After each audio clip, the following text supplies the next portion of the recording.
일환으로 현역 사업 초청 강연회 및 포럼을 개최하는데 오늘 2022년도는 세 번째입니다. 주로 이제 세계선 등재 유산이 총 9개인데 9개 중에 이제 각 유산별로 그 건축적 자산의 어떤 의미들 그리고 그 장소가 가진 장소성 의미 그것이 가지고 있는 지역 사회에서의 어떤 위상이라 그럴까요? 이런 것들을 같이 점검하는 그런 세미나를 연속적으로 기획하고 있습니다. 오늘은 저희들 기업 속에는 잘 있는 하야레아 기지, 하야레아 부대라고도 표현했고 지금은 부산 시민공원으로 바뀌어 있는 하야레아 기지의 어떤 세계유산에 대한 가치와 역사적인 어떤 의미들을 되새겨보는 그런 시간을 갖고자 오늘 만들었습니다. 그래서 뭐 오프라인에 오신 분도 계시고 또 온라인으로 오신 분도 계신데 먼저 오늘 이 토론회에 발표와 토론을 맡아주실 분들 먼저 간략하게 소개를 좀 드리고 시작하도록 하겠습니다. 오늘 현재 부산 시립박물관의 교육공부팀장 첫 번째 발표를 해주셨습니다. 두 번째는 지역사회 뭐 여러 가지 지역 재생 사업과 어울러 여러 가지 기획 아이디어라고 할까요? 그런 걸 많이 갖고 있는 현재 삼진위원회 이사로 계시는 홍순현 박사님 두 번째 발표를 해주시겠습니다. 그리고 오늘 토론회는 시민공원과 연관된 여러 가지 사업들과 또 확실히 논문도 좀 써주셨던 것 같아요. 도시재생연구소 건전지대 나춘선 박사님 반갑습니다. 다음으로는 부산일보 논설위원회 이병철 위원님입니다. 다음은 부산 생산기술연구소 교수로 되어 있지만 사실 역사학과 역사건축을 주로 전공을 하셨고 우리 지역의 역사적 사실에 대한 보정 작업들을 계속하고 계시는 송혜연 박사님. 고려 대장경 연구소 연구원으로 되어 있는데 실질적으로는 뭐 문화 비평도 하고 이제 장소성에 대한 여러 가지 비평들을 좀 많이 하고 있습니다. 지역에 있는 좀 특이성 있는 구조물이랄까요? 터널에 관련되어 있는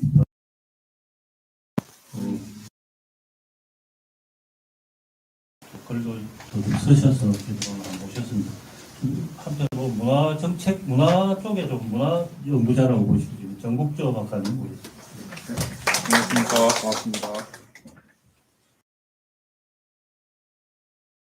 분은 대부분 이 하이레아 기지 다들 연관성을 갖고 계신 분들이라 좀 얼참 토론될 수 있을 거라는 생각을 합니다. 오늘 발표는 한 20분 정도, 토론은 한 10분에서 15분 정도, 10분 정도 이내에 간략하게 두 분 발표를 들으시고 사전에 뭐 발표문도 주셨지만 이것을 중심으로 하셔도 좋고 또 오늘 발표를 들어보시고 좀 보완된 내용으로 토론을 해주셔서 좋을 것 같습니다. 첫 번째 발표로 부산의 리틀 아메리카 캠프 하야레아의 기억이라고 하는 주제로 부산박물관 유현 박사님 발표를 듣도록 하겠습니다. 박수로 좀 부탁드리겠습니다. 앉아서 하시죠.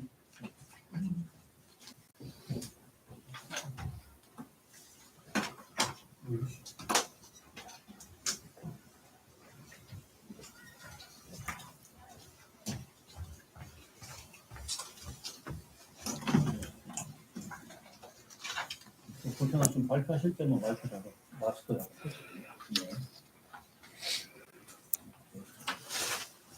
예, 방금 소개받은 유현입니다. 2010년 캠프 하이레아를 시민공원으로 만든다고 해서 처음에 봤던 자료도 하고 그때 뵀던 분들 다시 뵈서 참 오랜만에 펼쳐지는 분들을 저한테는 너무 반갑습니다. 제목이 부산의 리틀 아메리카 캠프 하이레아의 기억이라고 했습니다.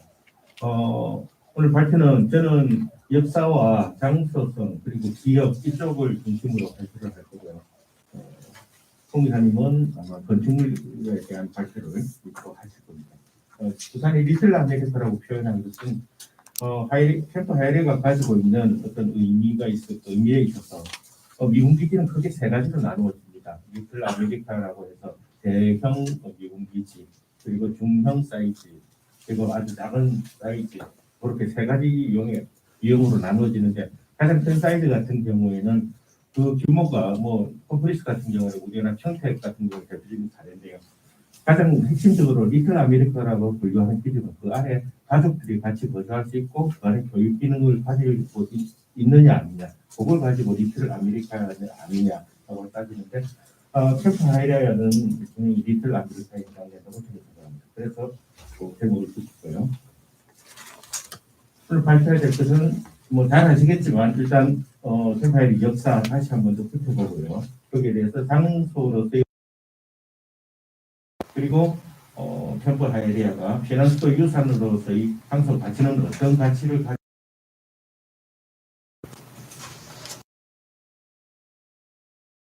따른 장소의 변천 과정이죠.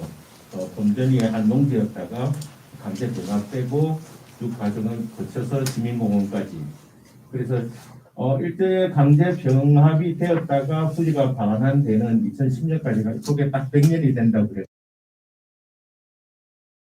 100년 만의 기한이었습니다. 100년 만에 이제 앞섰고요. 100년 만의 기한해가지고 됐었고요. 그게 민족적인 시간이죠. 저 100년이라는 시간은 민족적인 시간으로 계산했을 때 100년이고 오늘 발표할 부분은 주로 여기에서 가장 주 포인트가 되겠고 서민 경마장 시절부터 이렇게 좀 한번 잘 아시다시피 1930년에 서민 경마장이 만들어졌습니다. 경마장 를 문책을 하다가 땅을 사전에 구입하고 있던 서명 경마장 위치를 잡아서 아주 빠른 기일 안에 경마장을 바로 준공을 하게 됩니다. 발굴 과정을 거쳤을 때 경마장 모습입니다. 경마장 모습 출발로 돌잖아요. 그래서 저는 처음에 의아했던 게 두 가지인데 왜 시계 방향으로 돌까? 그리고 막권 판매소라고 하는 곳이 왜 경마장 안에 들어가 있을까라는 점이 궁금했었는데 나중에 사진 자료하고 이렇게 대조를 해보니까 요거는 지금 경마장 여기 경마장 주 이야기하던 동네 사람들이 이야기하던 막권 판매소는 여기 없었다. 구술로 그렇게 많이 이야기를 했는데 저희들은 미군 측으로부터 막권 판매소였다. 생산되었던 과정이죠. 그래서 다시 확인을 해 사진에서 보이는 요게 그대로 일치하더라. 그래서 보니까 이것도 일본 일꾼에 관계된 이거는 거의 만주석으로 보입니다. 그래서 아마 보고서나 이럴 때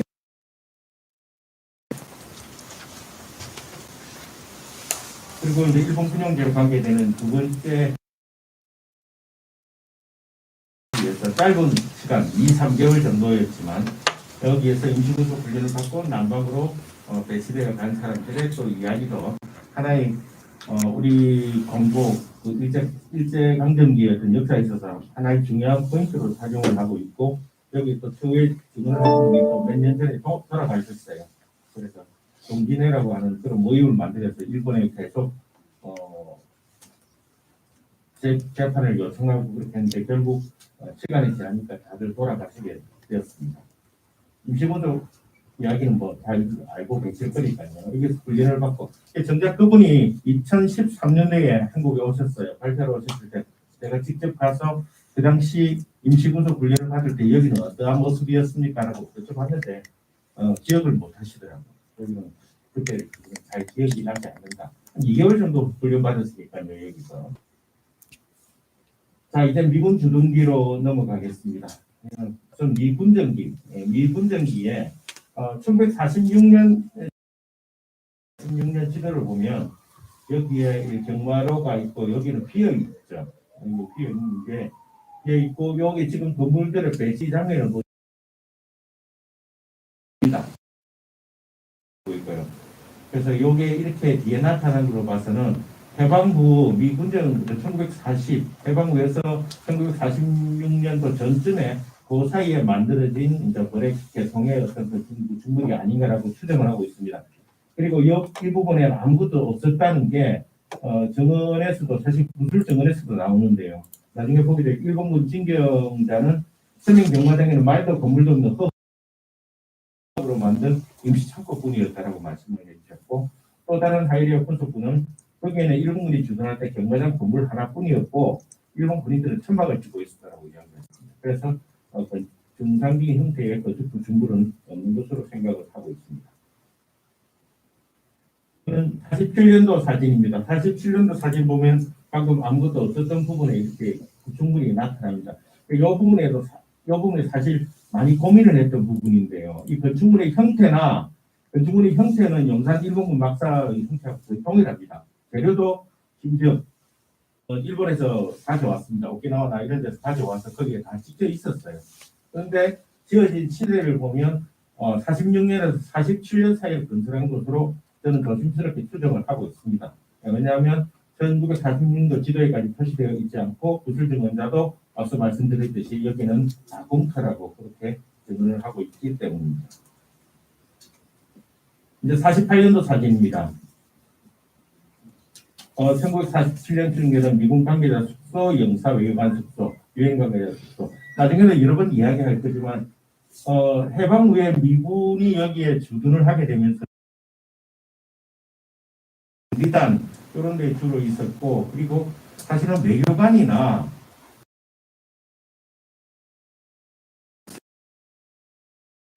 어, 1980년대까지 영사 숙소가 여기 있었거든요. 80년대까지. 이 이야기를 영사관에서도 안 해주더라고요. 증거를 대고 여기 있었지요 이러니까 yes or no를 안 해줘요. 그거는 또 자기 나름대로 이쪽에는 그런 룰이 있는 모양이더라고요. 그래서 여기에는 주로 수병지로 많이 군사들의 수병지 그리고 외교관, 유엔 관계자들을 숙소로 많이 썼는데 바로 그 숙소를 쓰기 위해서 46년 지어진 게 아닌가라고 생각하는 부분입니다. 여기는 당시 6공병대가 있었고요. 서민 경마장 여기가 바로 라곤 판매소로 출입이 됩니다. 여기 본동 마을이고요. 여기가 바로 주 입구입니다. 이제 50년 사진입니다. 50년 사진 보시면 바로 이 부분에 이제 여기에는 그 중국인들이 다 들어와서 더 이상 이제 여기는 경마를 할 수가 없습니다. 경마를 할 수 없으니까 수립됐겠다. 다시 이제 제2 경마장이 현재 제2 경마장이 이렇게 생겼습니다. 제2 경마대회를 했는데 이제 발발하고 나서는 이 경마장이 지금 이쪽으로 옮겨가 제3 경마장이 생깁니다. 그래서 현재 경마장로 11번 주변으로 해가지고 아주 사이즈는 여기 한 3분의 1 정도 사이즈, 요 정도 라운드로 이렇게 언덕 비탈길에 이래 한 바퀴 도는 코스예요. 지금 이것도 재개발로 지금 곧 철거될 예정인데 거기 가면 그 경마장 흔적이 아직까지 사실 남아 있습니다. 이 동네 목욕탕 이름이 경마탕이에요. 경마장 목욕탕.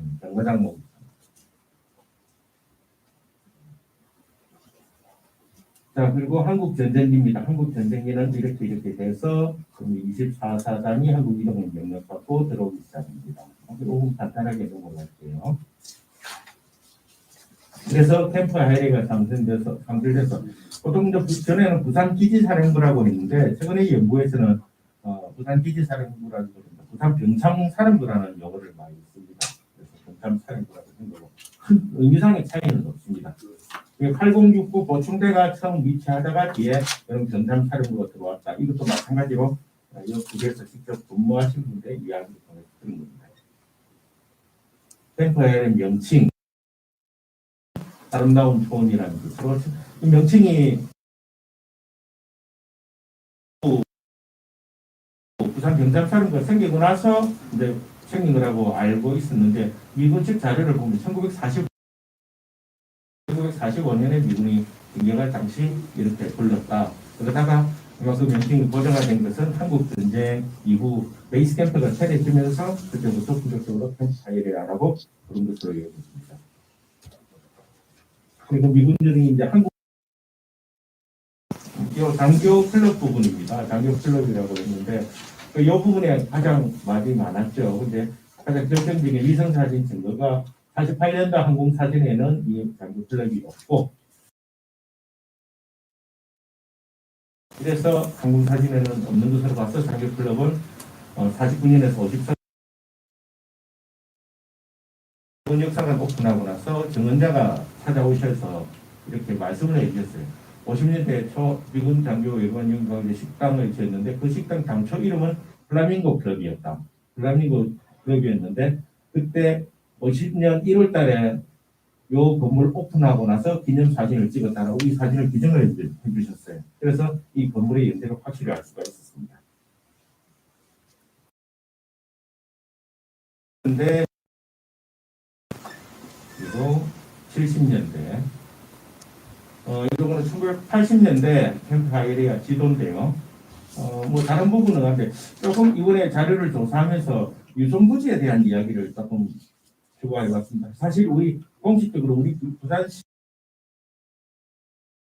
유성부지까지도 그 당시에는 캠프 하이리 관리 영역에 들어가 있었거든요. 제일 처음 유성이 만들어지고 나서 이런 차별단이고요. 3자 협정으로 해가지고 주거 단지로 사용했었고 68년 AID라고 하죠. 우리 AID 아파트 AID로 개편된 뒤에 80년에 폐지됐고 폐지되자 이제 이 캠프 하이레이에서 장교 숙소로 바로 유성부지를 쓴 것입니다. 그래서 99년도에 반환되어서 지금은 국립구강원으로 되어 있는데 이 유성부지가 결국 사용됐던 것입니다. 그리고 2006 그래서 이제 부산 시민공원을 만들어지는데 당시 주한미군 철수 운동으로 시작되었던 어떤 시민운동이 우리 땅 하일의 되찾기 운동으로 변화를 하면서 본격적인 시민들의 적극적인 지지를 얻기 시작했고요. 그래서 나중에 2004년 다시 하일아버지 시민공원 추진 시민운동 본부가 생기게 되고 우리 전문가들이 모여서 만든 하이레아 공원 포럼이라는 전문가 그룹들이 라운드 테이블이라는 공개 모임으로 가는 결정적인 중간 역할을 하셨습니다. 그래서 기지를 폐쇄하고 관리권을 이양받고 공원 기공식을 해서 완성하는 과정이었습니다. 그러면 두 번째 챕터로 여기에 대한 장소로서의 기억 부분이 있습니다. 이거는 주로 구술 사례에 의존할 수밖에 없었고요. 여러 가지 사례가 있지만 오늘 대표적인 사례 한 4-5건을 들어서 말씀드리자면 이분은 일제강점기 세월 20년생이세요. 지금 아마 돌아가셨을 텐데 이분이 마지막 일본군 징병을 당해가지고 대기병으로 있다가 하이리아 부대에 와서 이제 일을 하게 막사 창고에 야적지 창고에서 물건을 나르는 일을 하셨는데 이분은 해방이 되었는데도 일본에서 다 일본들은 이렇게 다 가는데 고향으로 돌아가는데 이 사람들은 부대를 지키 그런 요즘 말로 우픈 이야기입니다. 그렇지만 그 당시 의외로 이분은 꼼꼼하게 기억을 하고 계셔서 그 당시 건물이 하나도 없었다. 주먹밖에 없었다. 장교클럽 막공 판매소가 여기다 저기다 일제시대 거다 아니다 미군이 만든 거다 해가지고 한때 조금 논란이 있었고요. 그래서 여기에 대한 좀 제가 뭐 아까 개인적으로 말씀을 드렸지만 이 부분에 연구를 집중하게 된 게 바로 여기에 계기를 준 겁니다. 왜 공간에 대한 역사적 집단 기억이 시간에 따른 역사적 진실, 왜 팩트를 왜 우선을 하느냐. 팩트로 보면 장교클럽은 일제시대 때 아닌데 우길기 모양이라는 하나 가지고 왜 이런 집단 기억을 만들게 됐는가. 이 부분 때문에 제가 연구에 조금 전착을 하게 되었습니다. 장교클럽 당시 천장이고 이렇게 됐는데 일종의 모종의 합의를 거쳐서 이렇게 우선은 배너로 지금 가린 상태입니다. 모양이 안 보이게 배너도 이렇게 가린 상태고요. 또 하나 조금 말씀드리고 싶은 부분은 이렇게 당시 이제 건축 위해서 이제 천장 해체 공사를 했습니다. 천장 해체 공사를 하니까 그래 콘크리트 타설하고 나서 요 시멘트 포장지예요. 시멘트 포장지인데 우리 저 보고서에는 요게 잘못 기재되어 있으니까 보고서 나중에 수정 좀 해주셔야 됩니다. 요게 공급 담당관이에요. 공급 담당관은 미군정 대민지원부다. 요게 잘못 요 부분을 잘못 조금 해석을 하셨어요. 그래서 장교 클럽이다 이런 그게 아니고 부산 미군정 대민지원부입니다. 이렇게 해서 그래서 미군정기 건축 자재를 가지고 나중에 만들어진 것임을 알 수가 있습니다. 그래서 하이레아 클럽은 장교 클럽은 이런 해서 1950년대 전후로 해서 만들어진 클럽이라는 내용입니다.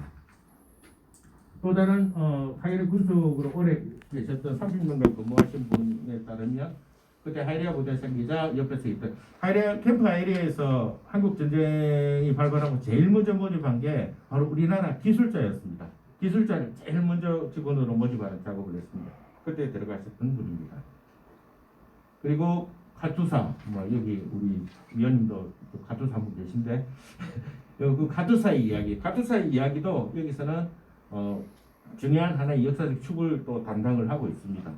그리고 부대 마을 주민 통장입니다. 통장이 배고픔 받아가지고 나눠주던 거, 또 300번째 아가씨 이야기들, 그런 이야기를 많이 해주셨고요.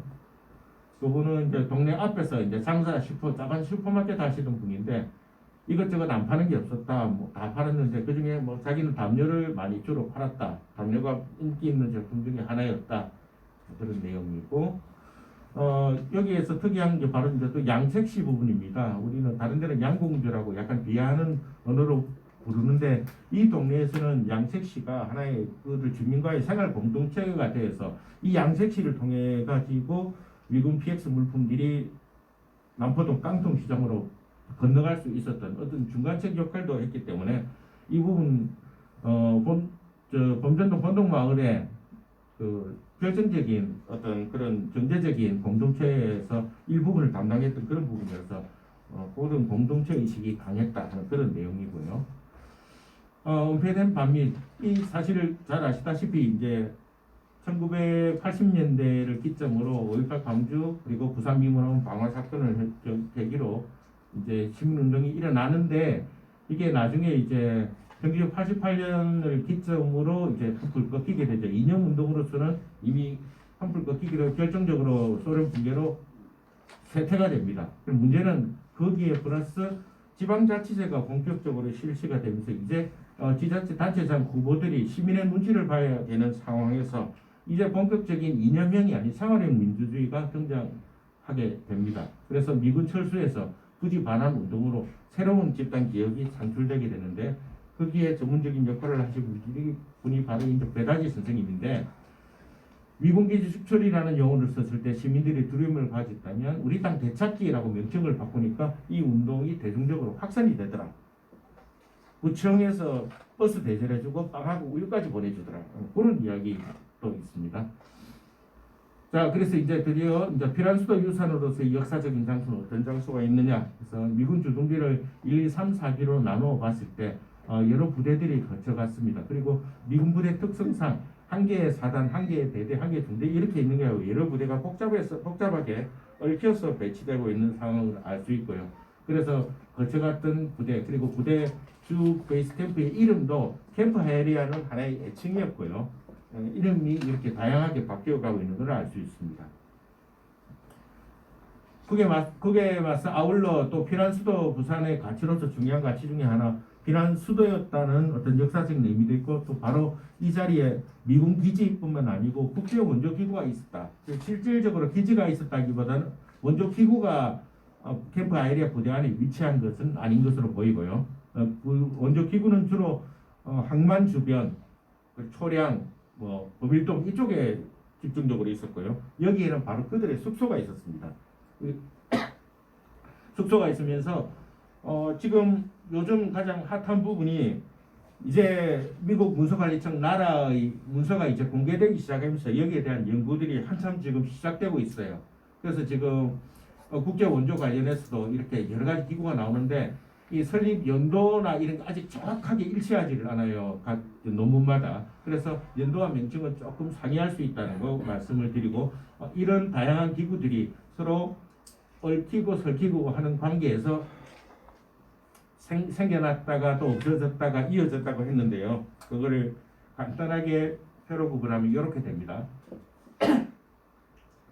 자, 요 미군정 대민지원부는 당연히 미군정 때 있었고요. 대민지원부, 민사지원부죠.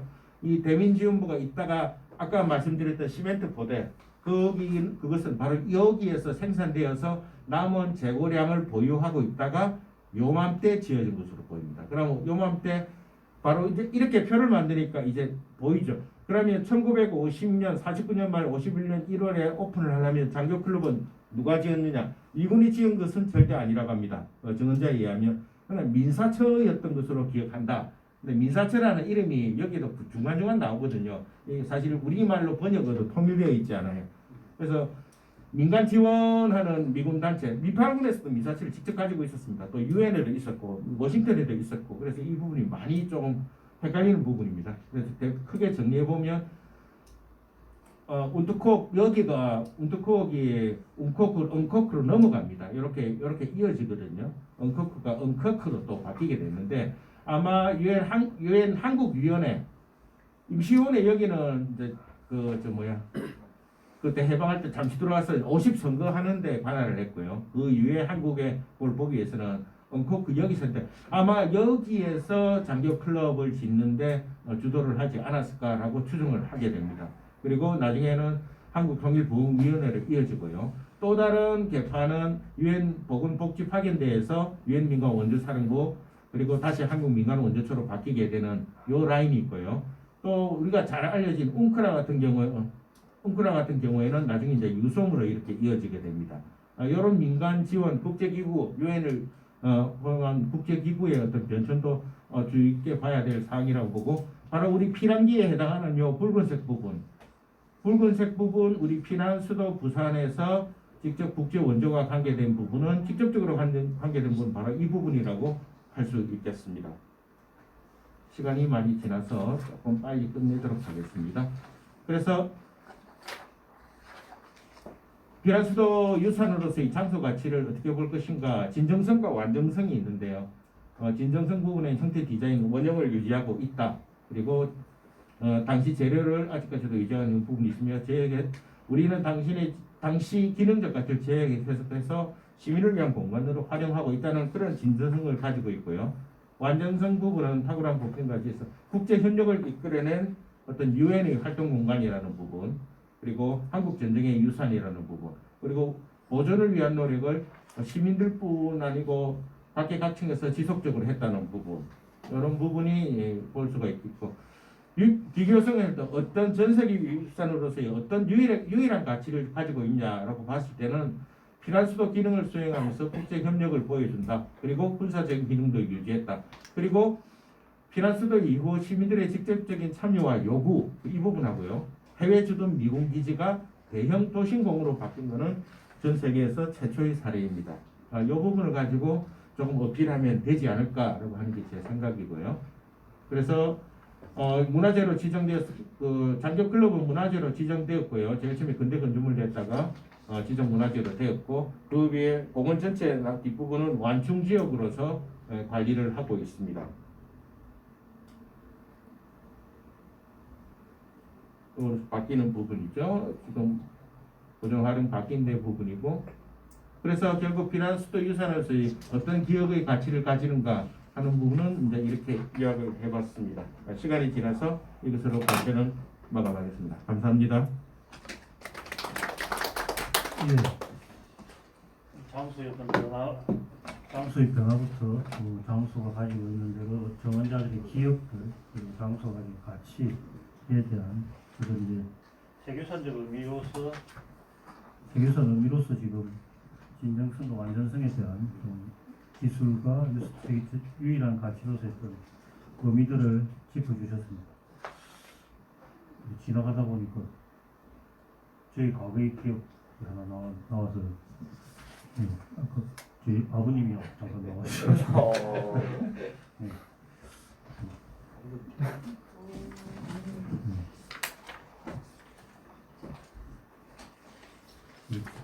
어릴 때 이런 기억들과 좀 오므렸던 그런 것이 좀 있었던 것 같습니다.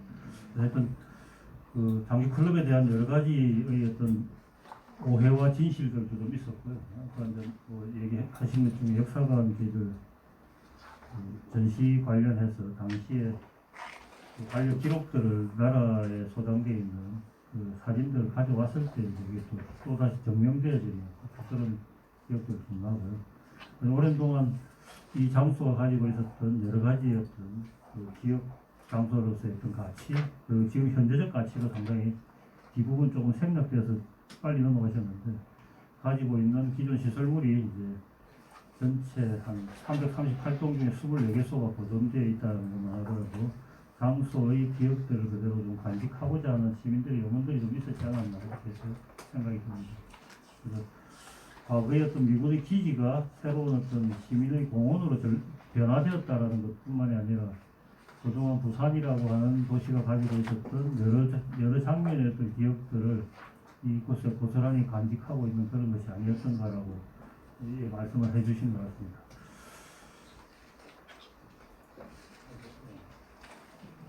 저희 지금 온라인에서는 유튜브로 지금 저희들 보내고 있기 때문에 조금 방금 라인에 문제가 좀 있었어요. 길게 좀 말씀을 드렸다는 좀 말씀드리고 두 번째 발표는 부산시민공원 구 하이레아 부대의 역사적 변화와 건축 자산에 대한 교찰. 어떻게 보면 좀 유현 박사님이 통사적인 어떤 의미를 주셨다 그러면 조금 더 세밀하게 이제 이 건축적인 어떤 유산들이 가지고 있는 내용들을 좀 자세히 설명해 주실 것 같습니다. 홍순현 박사님 부탁드리겠습니다.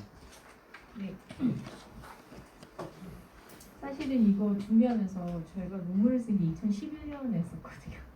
그러니까 사실은 거의 한 10년 전에 이 논문을 쓸 때와 지금 10년 지나고 나서 지금 이 하이레아 부대를 조금 더 다시 볼 때는 앞서 말씀드렸던 시계열적인 부분의 변화도 있었고 건축물의 자산에 대한 변화도 있었고 그때 당시에 굉장히 아쉬웠던 점 중에 하나가 24개 동만 남긴 게 아쉬워요. 실제로 그렇습니다. 나중에 맨 마지막 페이지에 제가 사진을 하나 그러니까 이미지를 매핑을 보여드릴 건데 굉장히 건축 자산으로서의 가치가 있는 건물들이 그것뿐만 아니라 굉장히 많았음에도 불구하고 그거를 다 이제 어떤 공원화의 어떤 계획적인 논리에서 보존되지 못했던 점에서는 조금의 그 어떤 기록자의 입장에서 봤을 때 굉장히 아쉬운 점 중에 하나가 아닐까라는 생각을 합니다. 그래서 오늘 그래서 그쪽에 그때 당시에 논문을 쓸 때의 건축 자산에 대한 부분을 조금 더 한 번 더 리뷰를 해보고 그리고 이제 최근에 이제 이런 자산들을 가지고 활용해서 연구 보고서가 나오는 것들을 보니 조금의 우리가 이슈성으로 좀 봐야 될 변형에 대한 부분들을 한번 봤으면 좋겠다라는 생각이 들어서 그 부분에 대한 이야기를 좀 하려고 합니다. 전체로 하면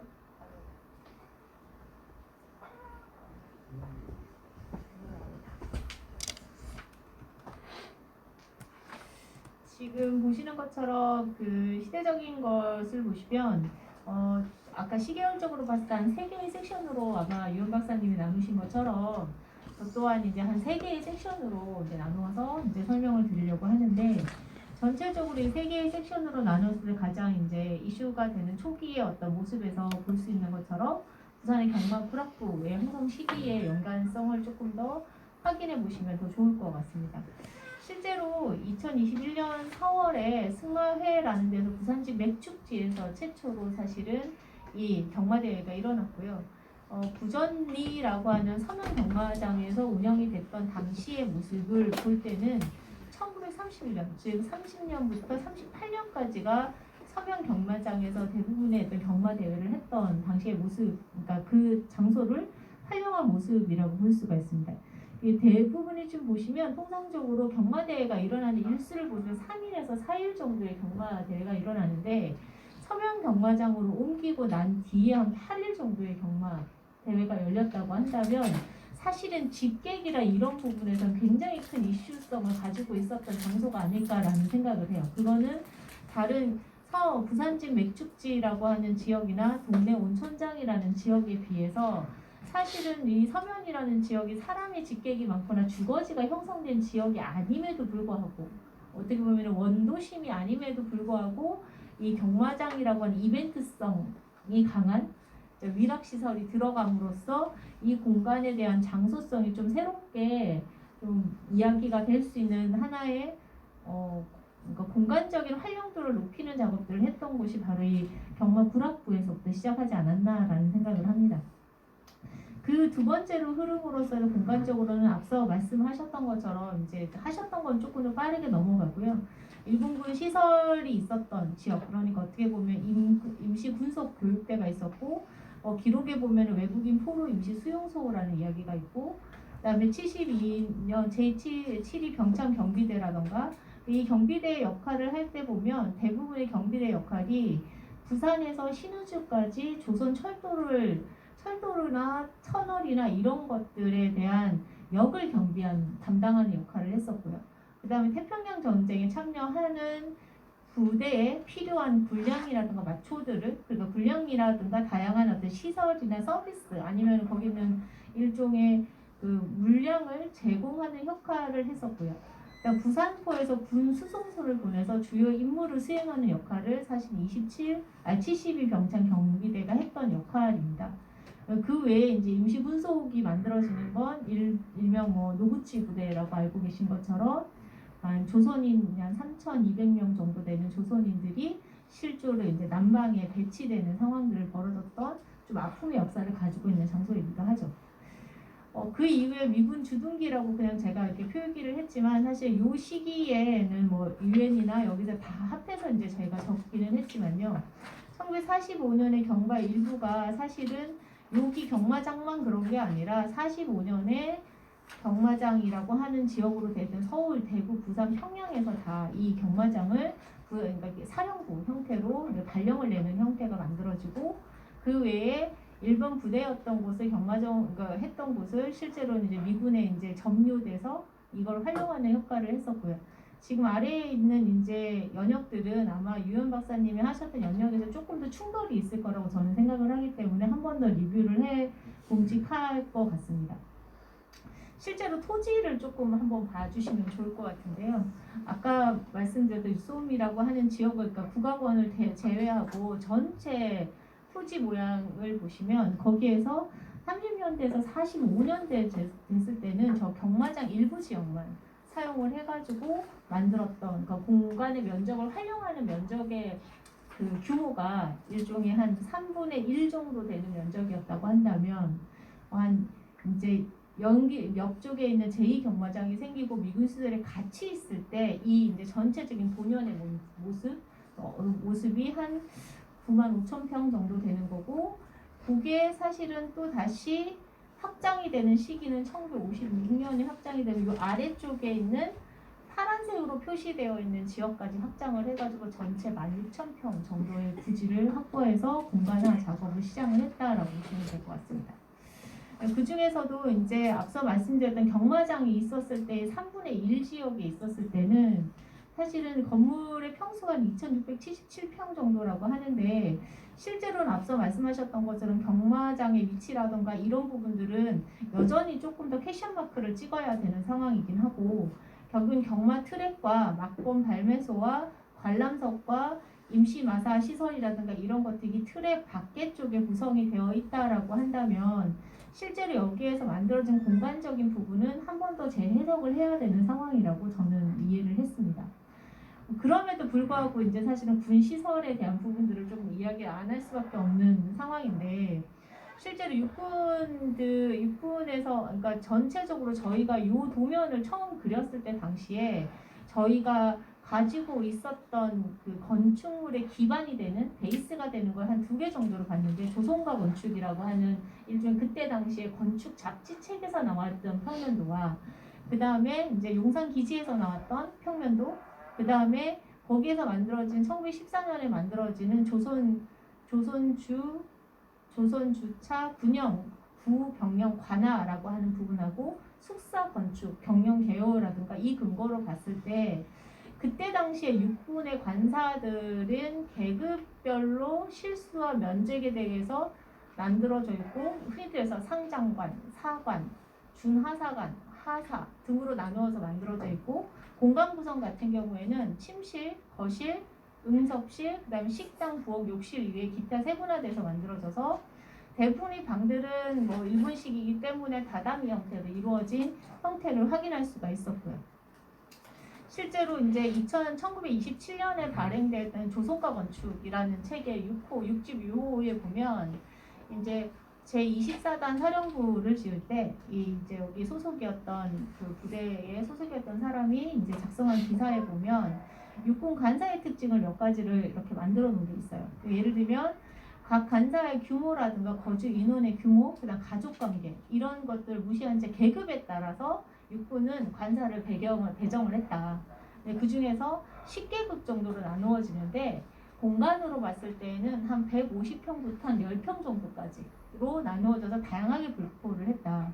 그리고 난방시설 같은 경우에는 남부 같은 경우 경성지역, 국경지역 이런 식으로 한 3개의 영역으로 나누어서 차등해서 난방시 설비가 만들어지고 대부분의 건축물의 본체는 박공지붕 형태로 도로면의 일자형으로 면하는 형태로 만들어지는 것들로 되어 있고 직교형 현관 같은 경우에는 포치 형태로 해서 조금 더 이렇게 튀어나와 있는 형태로 구성이 되어 있다라고 증언이 나오고요. 난방 시설에는 연돌 위에다가 구조 지역 그러니까 지역에 따라 좀 다르지만 대부분이 벽돌조나 목조 구조. 그런데 남방 지역 같은 경우는 벽돌조보다는 목조 건축을 목조 형태의 건축물을 대부분으로 지었다라고 되어 있습니다. 실제로는 이런 형태들로 봤을 때 이렇게 앞쪽에 포치가 있고 그 다음에 방이 구성이 되고 거실이 구성되어 있는 형태가 지금 현재 아래쪽에 있는 게 그 지금 현재 하야랴 부대의 도면인데요. 지금 보시면 거실을 중심으로 방이 4개가 구성되어 있는 게 있고 그 다음에 들어가는 입구 주치를 끌기 거실을 중심으로 방이 5개와 주방이 별도로 되어 있는 형태가 있는데요. 실제 요거는 조금은 더 연결고리를 만들어내야 되는 상황이긴 합니다. 왜냐하면 이거를 일본 군사시설로 볼 것이냐 말 것이냐에 대한 부분들이 이슈가 있기 때문에 그럼에도 불구하고 이제 자료들에 보면 여전히 이제 목재를 사용했던 흔적들이 일제시대 때 사용했던 일제 당시에 사용한 흔적들이 나와 있기 때문에 저는 사실 여기서 구분을 할 때 이거는 이제 일본의 군 하사관 시설을 응용해서 그 다음에 미군 시대까지 미군 군정까지 연결해서 사용했던 흔적이다라고 지금 현재는 보고 있습니다. 근데 그거에 따라서 앞서 보여드렸던 건축물들의 형태라던가 지금 보시면 용산에서 나왔던 형태들 그 외에 지금 현재 저희가 도면의 레이아웃들을 보면 거의 유사한 형태의 공간 구성을 갖고 있기 때문에 그 형태에서 저는 이곳의 추정에 대한 부분들을 한 번 더 고민을 해봐야 되는 상황이 아닐까라는 생각을 합니다. 두 번째로 이제 얘기하는 건 사실은 이거를 조사를 할 때 그 당시만 하더라도 저희는 철떡같이 믿었던 게 장교 클럽이었죠. 이 클럽은 막권 발매소였고 막권 발매소를 리모델링을 해서 장교 클럽으로 했다고 했지만 실제로 이제 그 이후의 자료들을 근거로 했을 때에는 미주둔기에 만들어진 거고 그거를 그냥 일반적으로 제가 해석을 하기에는 정말 어렵긴 하지만 그럼에도 불구하고 이전의 자료들을 조금 더 보고 그 다음에 최근의 자료들을 보면 증개축이 일어났다라는 거는 확인이 할 수가 있습니다. 그러니까 왜냐하면 중앙에 있는 이 라운딩 되어 있는 부분과 좌우에 있었던 공간이 이렇게 삐져나와 있는 한 직교형으로 되어 있는 3개의 공간 볼륨들도 그렇지만 거기에 사용했던 재료의 물성이 굉장히 상이하게 되어 있거든요. 그래서 아마 이게 미군정 시기에 만들어진 장교 클럽임에도 1950년대에 만들어진 장교 클럽이라고 한다면 그렇다 하더라도 최초의 장교 클럽과 이후에 변형되어 있는 모습은 확인할 수 있다라고 저는 이야기를 하고요. 진입부에 인포메이션 박스가 있고 그에 돌림 계단으로 되어 있는 내부에 지름이 한 7m 되는 로비 공간이 사실은 원형으로 추정할 수 있는 공간이고요. 그 옆에 한 3개 정도의 20에서 30m 정도의 직사각형 공간이 증개축을 했던 공간으로 저희는 추정을 하고 이곳의 전체 면적은 1200해배 정도 되는 것으로 확인이 될 수가 있습니다. 지금 보시면 여기에 아까 유현 박사님이 주셨던 자료에서도 나왔고 저도 이제 보는 것 중에 하나가 이제 30회배 정도의 원통 건물을 아마 해체했을 때 당시의 모습이었는데 제가 동아대학교 박물관의 벽돌조 건물도 마찬가지였고 철근 콘크리트 건물이 벽돌조와 같이 결합하는 구조는 어떤 면에서는 굉장히 어려운 구조입니다. 왜냐하면 벽돌조는 무조건 벽돌조 건물에 철근 콘크리트를 올릴 수가 없어요. 그 이유는 무게를 상쇄시킬 수가 없어서 아마 아시는 분들은 아시겠지만 백제병원 옆에 보면 옛날 남선창고에 있는 탑마트 옆에 보면 지금 그 벽체가 남아 있는데 벽체 안에 벽돌저 벽체 안에 나무 심이 들어가 있는 게 보이실 거예요. 그래서 대부분이 조족조 건물에는 나무로 구조체를 잡아주는 역할을 하는 게 일반적이고 그 위에 대부분이 다 구조체는 이 하중을 잡지 못하기 때문에 할 수 있는 방법은 다 대부분이 마루바닥을 깔아요. 콘크리트 바닥을 깔 수가 없습니다. 그런데 여기에서 만약 이 조족조 구조에 지금 철골 콘크리트 구조가 같이 결합되어 있다라고 하면 구조상으로 봤을 때 이거는 변형이 일어났다라고 보는 거죠. 그래서 아까 얘기했던 원형이 추정이 되는 부분이 변형이 분명히 일어났고 증개축이 일어났다라고 하는 부분이고요. 하나 더 조금 더 말씀을 드리면 동아대학교 박물관도 똑같았습니다. 그러니까 처음에 2000년대에 등록문화재를 지정을 해서 해체 공사를 해보니 똑같이 마룻바닥을 해체를 하고 철근 콘크리트를 하다 보니까 무게 하중이 굉장히 힘들어서 그 옆에 덧댄 흔적들이 있어요.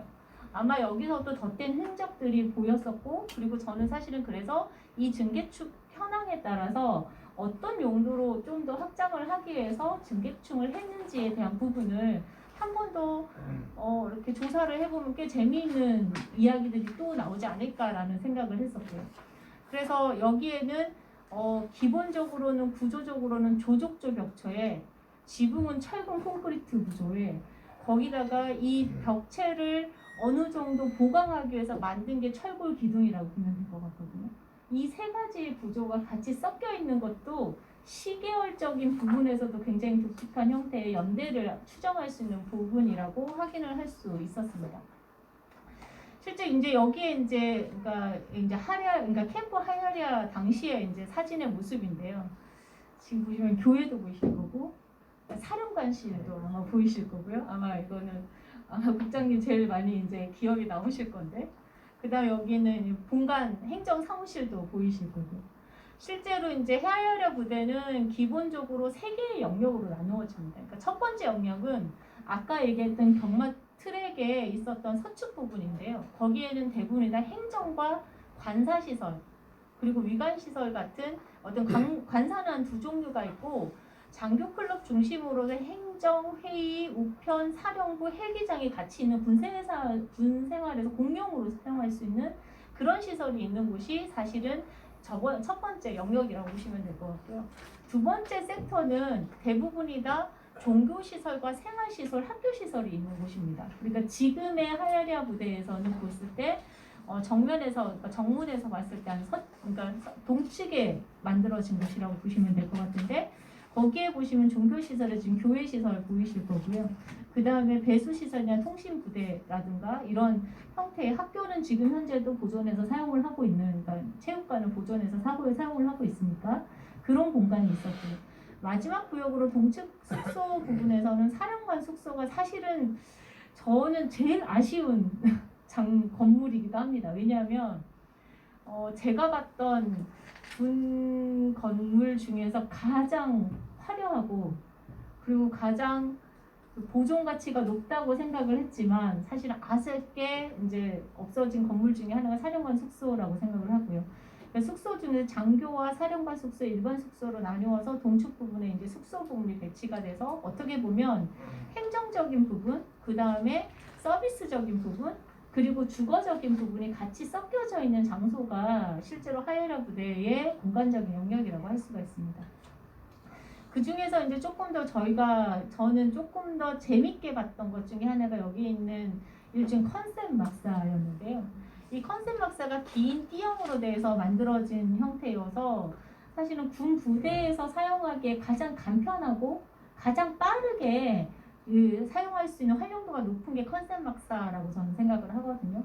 그래서 이런 부분에서 1960년대에 건축 설계가 돼서 물론 이거는 제1차 세계대전에 영국에서 먼저 개발을 해서 만들어진 일종의 유형이긴 하지만 상판은 아연도금 철판을 하고 그러니까 우리로 좀 골스테일 슬레이트 지붕으로 만들어내고 벽면을 마감을 하고 목재로 반자 틀을 만들어서 가장 빠르게 지을 수 있고 길이나 뭐 두께는 한 40cm 정도 되니까 그 두께 또한 그렇게 얇은 두께로 되어 있는 건 아니고요. 바닥은 그래도 여기에 저희 캠프 하려에 있었던 그 컨셉 막사는 조금 독특하게 아래쪽에 시멘트 블록으로 아래쪽을 먼저 벽체를 잡고 그 위에 라운딩을 둘러져 있어가지고 기초 부분과 물론 이게 다른 데도 다 조금 비슷한 유형이긴 하지만 지붕에서부터 그다음 흔히들 여기서 벽체까지 내려오는 이 구조체와 그러니까 아연 골스테이드 골 함석으로 만들어진 이 구조체와 그 조인트가 되고 있는 시멘트 블록을 가지고 바닥에 있는 어떻게 보면 차가운 공기들을 막아주는 형태까지도 만들어져 있어서 요게 지금 현재 그나마 남아서 보존 상태가 양호하게 활용하고 있는 것만 하더라도 실제로 그 당시에 군시설의 유형을 확인할 수 있는 게 아직까지 남아있는 것도 조금 더 의미가 있다고 생각을 합니다. 이게 2008년도 당시에 저희 건축 자산 잡았던 현황입니다. 지금 보시는 것처럼 노란색으로 표시되어 것들이 군 수송과 지원 부대하고 창고 시설이 있었던 곳이고요. 아래쪽입니다. 저희 보시면 잘 보실지 모르겠지만 운동장 옆에 빵 공장도 안에 있었고요. 그 다음에 체력단련실이라든가 미용실이라든가 뷰티숍이라든가 은행도 이 안에 있었고 병원도 이 안에 있었고 그 다음에 저 위쪽에 보시면 학교 체육관, 농구, 코트, 어린이 놀이터, 유치원이 같이 있고 영화관도 같이 있었던 장소이고요. 그 외에 숙소들이 사이드로 이렇게 둘러쳐서 있는 형태이고 사령관 숙소는 지금 보시는 것처럼 제일 끝쪽에 이렇게 남아 있었던 장소입니다. 그리고 이 서측편에 보시면 수영장이나 장교클럽을 중심으로 해서 테니스 코트나 한인 식당이라든가 회의실 같은 게 있었고요. 우편 집중국이라든가 그다음 공병대라든가 수송대들의 부대 시설들이 만들어졌고 아래쪽에 소방서가 같이 놓여져 있는 걸 확인하실 수 있으실 겁니다. 이게 전체적으로는 관사와 뭐 주거시설이 많아 보이긴 하시지만 주거시설 이외에 이 공간은 사실은 하야라보다는 저희가 그때 당시에도 우스갯소리로 그냥 하나의 도시다라고 얘기를 했거든요. 그러니까 어떤 하나의 그냥 부대의 역할이 아니라 도시의 역할을 그냥 담당을 하고 있는 곳을 우리가 보고 있다라고 해서 그때 당시에도 굉장히 고무적으로 저희가 서칭을 했었던 장소이기도 합니다. 앞서 보여드렸던 것처럼 이 장소들을 조금 더 보면 결국에는 창고군, 숙소군, 그다음 군 생활군, 그 다음에 수송과 지원군 이런 것들로 해서 크게 한 4개에서 5개의 조닝으로 나누어진다고 보시면 될 것 같고요. 그 중에 제가 제일 아쉽게 보는 사진 중에 하나가 이 사진입니다.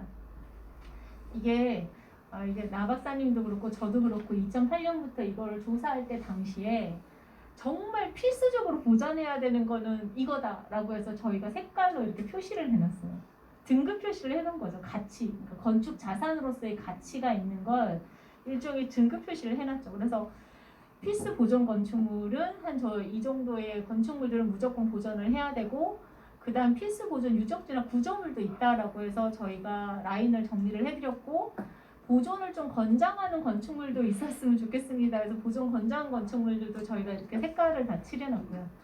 그 선택적인 보존이라고 하는 부분들은 저희가 등급으로 건축 자산을 다 해보니 그래도 요거는 좀 사라져도 괜찮은 건축물 아니면은 보존 가치로 봤을 때는 그 건축 자산으로서의 이제 포커스로 봤을 때는 그렇게 크지 않다라고 생각했던 것들을 저렇게 표시를 해놨는데 이 중에서 24개가 남겨진 거거든요. 그러면 저희 입장에서는 굉장히 연구자의 입장에서는 굉장히 창피한 일인 거죠. 24개밖에 남기지 못했다라는 거. 이게 아쉬운 점 중에 하나가 앞서 제가 그냥 말씀을 사령관 관사라던가 아니면 이쪽 안에 그래도 뭐 안쪽에 하사관 시설이나 이런 것들은 그대로 사용을 하고 있고 일부 아래쪽에 하부에 있었던 사령부 그러니까 행정실의 지원 시설이라든가 이런 것들이 조금 더 남아 있었으면 그 역사적인 부분의 스토리를 잡거나 지금 현재 이런 유네스코 등재할 때도 굉장히 좋은 형태의 형상물이나 자산들을 가지고 이야기를 할 수 있는데 그 부분이 사실은 이 매핑을 볼 때마다 너무나 아쉬운 점이기도 합니다. 그럼에도 불구하고 사실은 긍정적으로 보는 건 저희는 보존을 하고 그 다음에 건축 자산으로 봤을 때의 관점으로만 봤기 때문에 이게 안타깝다라고 얘기를 하는 거고, 실제로 이게 아까 말씀하셨던 어떻게 보면 활용적인 부분, 그리고 지금 현재의 현재성이라고 얘기해야 되나요? 그러면 지금의 어떤 시민의 어떤 자산으로서의 또 넘겨짐으로 본다면 그 의미도 사실은 조금 더 중복되지 않을까라는 생각을 합니다. 그래서 저는 마지막으로 조금 더 이렇게 건축 자산으로 만들어내는 가장 큰 이야기들을 조금 이렇게 적어놨습니다. 이게 제가 2007년도부터 이런 논의가 유네스코에서 일어나고 있었던 부분인데, 예를 들면 이런 거죠. 아마 그래서 피난수도의 하야레아 부대도 굉장히 주목받고 있다라는 포커스가 역사적인 관점에서의 완벽성을 가지고 완성성을 가지고 얘기하는 것은 아니라고 생각을 해요. 왜냐하면 이미 벌써 하야레아 부대조차도 완성이나 완성도에 대한 부분을 이야기하는 게 아니라 결국에는 일상과 결합되어 있는 기억을 어떻게 보존할 것인가에 대한 포커스가 맞춰져서 이거를 설명을 해야 된다라고 저는 보고 있고요. 그거는 제가 얘기한 게 아니라 유네스코에서 도시에 있는 그 건축 자산이나 아니면 도시에 있는 일종의 역사적인 환경을 만들어내는 어떤 새로운 관점 중에 하나가 2007년부터 이렇게 도입되기 시작을 했는데, 결국엔 그걸 하기 위해서 우리가 도시의 문화적인 자산이나 아니면 그 공간들, 도시의 유산들이라고 하는 하야레아 부대 같은 도시의 유산이라고 하는 것들을 어떻게 하면 우리가 좀 더 활용할 수 있을 것이냐, 아니면 그거를 기억의 어떤 관점의 일상과 결합할 수 있을 것이냐에 대한 논의가 있었던 것 같고요. 거기에 가장 중요하게 생각을 했던 게 거주자의 삶에 대한 부분이 가장 컸습니다. 휴먼, 그 다음에 도시의 시스템, 그러니까 도시와 지금 현재의 도시와의 가치와 연결성을 얼마나 가지고 있느냐에 대한 부분을 이슈를 가지고 있었고요. 또 하나는 지금 현재 시민공원으로서의 가장 매력적인 공간으로 만들어진 건 가장 긍정적인 3번이라고 생각을 하는데, 지역의 공공성과 정체성을 가지고 있는 일종의 토론과 교환의 장으로 사용을 했다라는 것. 그리고 네트워크로서 봤을 때는 다 어떤 지금 현재의 사회에서의 다양성과 문화적인 거와 사회 관계망의 서비스를 제공하는 장소로서 지금은 활용되고 있다라는 거. 이런 것들이 결국에는 그 과거에 있는 건축 자산에 대한 부분들을 그냥 보존하고 그거를 가지고 남기는 것들을 가지고 완전성이라고 얘기하는 게 아니라, 이런 과정과 활용하는 프로세스적인 것들이 같이 결합됐기 때문에 더 가치가 높아진다고 생각을 한다면, 요 이미지에 대한 부분 아니면 요거에 대한 포커싱이 맞춰져서 이야기를 조금 더 풀어내시면 오히려 이게 이야기할 수 있는 부분과 확장성이 더 많아지지 않을까, 그리고 차별화 전략이 되지 않을까라는 생각이 들어서 말씀을 드렸습니다. 그래서 이런 부분들도 한번 고민을 해주셨으면 좋겠다라고 생각을 합니다. 이상입니다. 고맙습니다. 앞서 유현 박사님이 보여줬던 여러 가지 역사적 흐름과 달리 현미경적 관점에서 보다 더 건축적 자산이 가지고 있는 역사적 의미와 가치, 그리고 변천했던 내용들, 그리고 앞서 보여주셨던 좀 더 보존되었으면 좋겠다고 생각하는 아쉬운 청년도 말씀해 주셨고요. 그나마 그래도 시민들의 또 노력들에 의해서 24개를 남길 수 있었다는 것만 해도 지금은 다행스럽지 않나 이런 생각을 하거든요. 제임스 코언도 만나고 직접 가셨고 협의도 하셨고, 우리가 왜 이걸 남겨야 되는가에 대한 또 서로의 교감을 통해서 아마 마지막에 말씀하시고 했던 일상과 결합된 기억의 보존이라고 하는 부분들이 그 가치롭게 나타나지 않았는가. 이것을 세계유산적 가치로 좀 더 성화시키기 위한 하나의 좀 기반으로 삼아졌으면 좋겠다는 좀 당부의 말씀까지 해주십니다. 두 분의 발표에 이어서 네 분의 토론자분들께서 각자의 기억들도 계신 것 같고, 각자의 경험도 계신 것 같고, 또 여기에 또 포함되어져 있는 여러 가지 또 다른 본인들의 또 이야기들도 있을 것 같습니다. 그래서 같이 그런 부분들을 같이 좀 들어보는 시간을 갖도록 하겠습니다. 이 발표 토론 순서는 앞서 제가 소개해드렸던 순서대로 그냥 쭉 진행하는 걸로 이렇게 하겠습니다. 제일 먼저 건전지 대표신 박준선 박사님 카피입니다.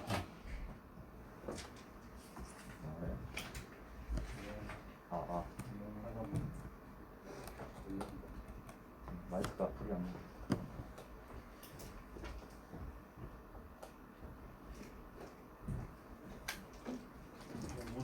다 돼가는 거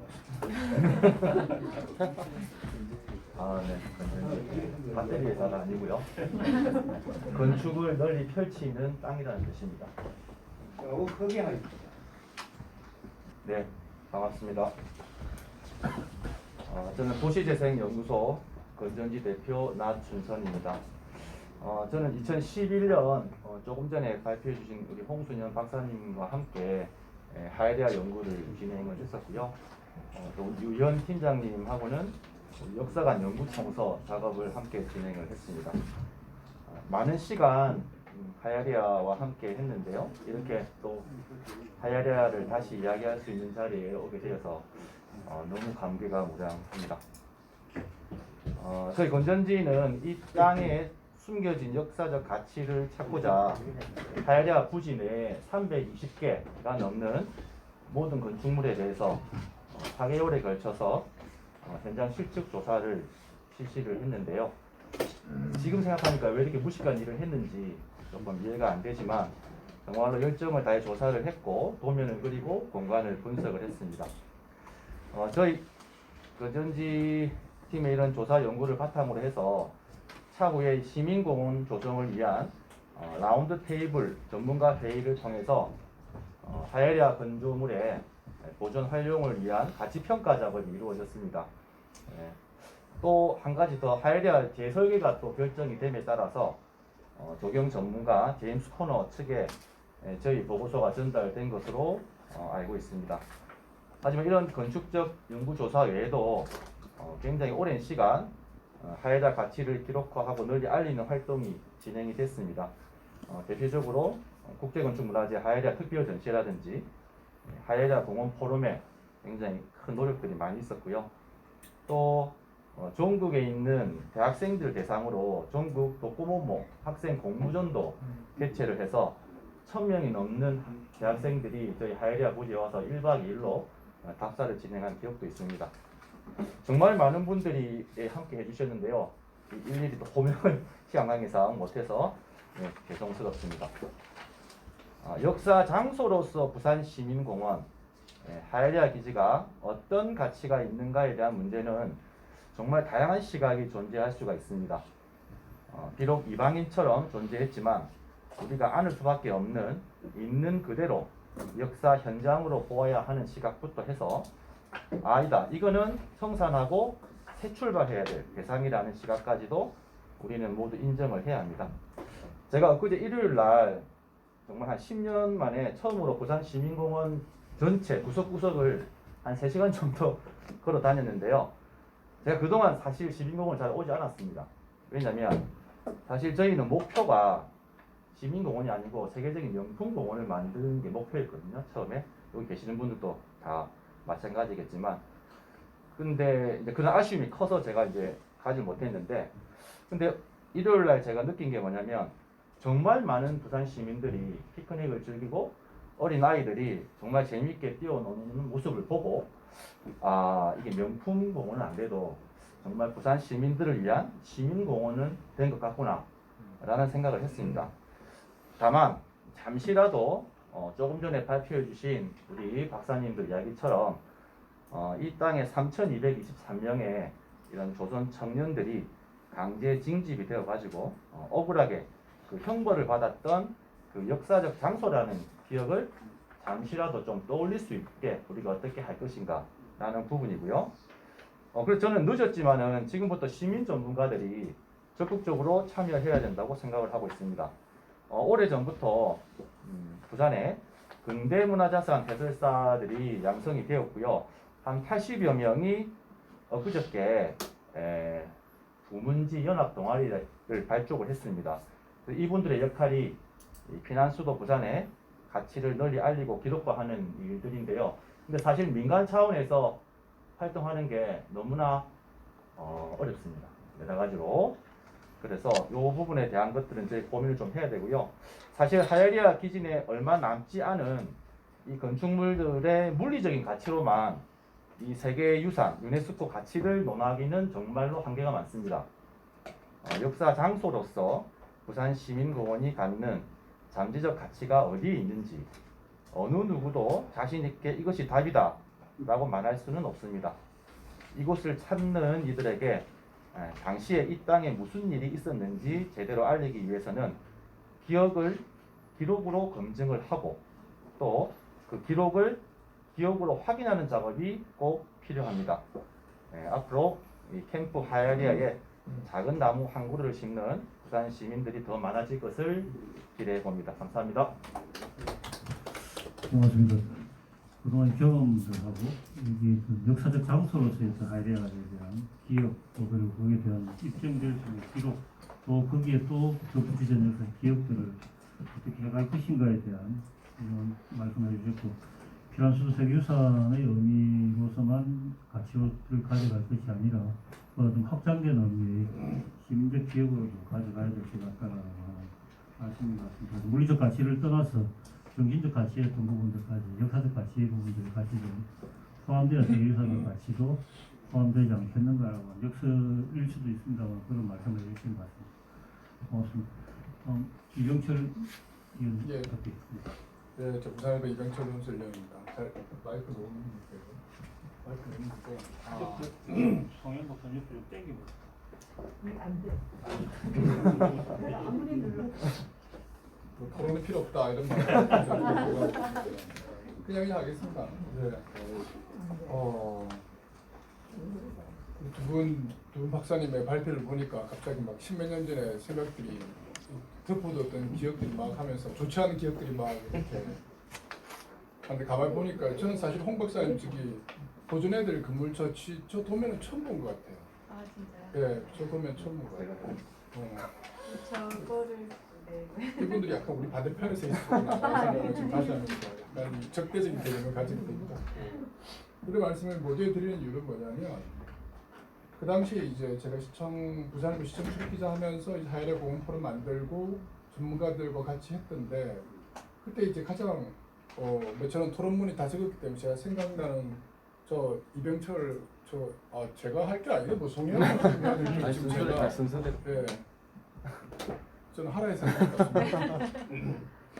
하는데 그냥 드문드문 생각나는 것들을 저는 뭐 토론문은 적었으니까 보시면 될 것 같고 그 당시에 이제 제임스 코너가 뭐 그림을 그렸다는 거예요. 뭐 세계적인 뭐 지가 설계자라고 뭐 지는 주장하고 뭐 시도 주장을 하는데 제가 그때 2시간 기자가 보기에는 그건 네 사정이고 내가 마음에 안 드는데 내가 돈 주는 사람인데 근데 그때 가장 그 포럼하면서 우리가 2008년부터 시하고의 가장 그 대책점이 뭐냐면 행정의 불가역성 이미 한번 실시 설계가 이루어진 것들인데 어떻게 이거를 설계를 바꿀 수 있느냐에 대한 그 불가역성과의 싸움이 아마 뭐 대한민국 역사에서 거의 행정에 처음 있었던 일이었어요.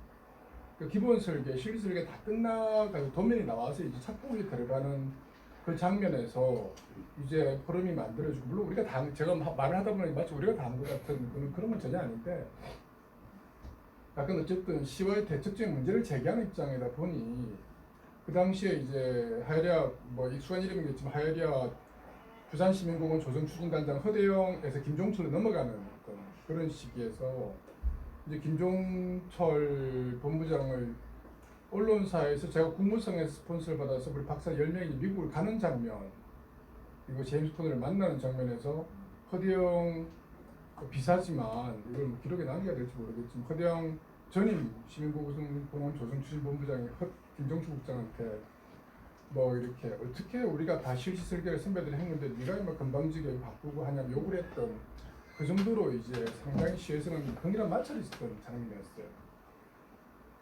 그래서 이제 행정의 불가역성을 어떻게 할 것이냐, 어떻게 우리가 넘어설 것이냐의 부분에서 굉장히 어려웠던 점이 있었다라는 것들이고, 그 다음에 지금 역사성 하지만 사실은 뭐 제가 오늘 드리고 싶은 말씀은 뭐냐면 우리 모두에게 해야 되는 게 적어놨습니다.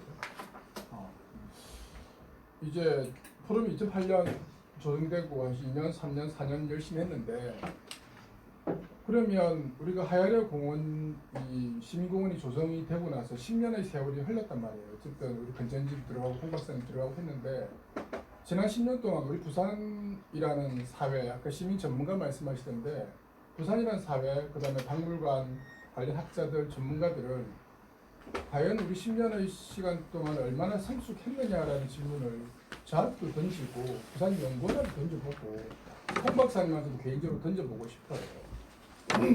이와 유사한 사례가 똑같은 사례로 우리 맞닥뜨렸어요. 마이크 맞추고 노래 한곡 해야 되는데 이와 비슷한 사례가 부산에 또다시 생겼을 경우에 과연 우리는 10년 전보다 잘할 수 있겠느냐. 그 당시 이제 포럼의 동료가 제 부산일보 신문사라는 어떤 약간의 무력 집단, 약간의 무력과 폭력 속에서 시가 끌려 들어오지 않을 수 없는 상황, 그 다음에 의회 정치 영역이 끌려 들어오고 학자들이 들어오고 저희들은 플랫폼 해주는 역할밖에 없었지만 근데 이제 10년이 지난 지금 저러한 문제를 제기하고 그다음 행정의 불가역성이라는 파고를 거꾸로 넘어서 가지고 우리가 이 문제를 시정할 수 있는 것이 능력이 그만큼 능력보다는 그만큼 우리 지역과 우리 엘리트 사회가 성숙했느냐라는 부분에서 저는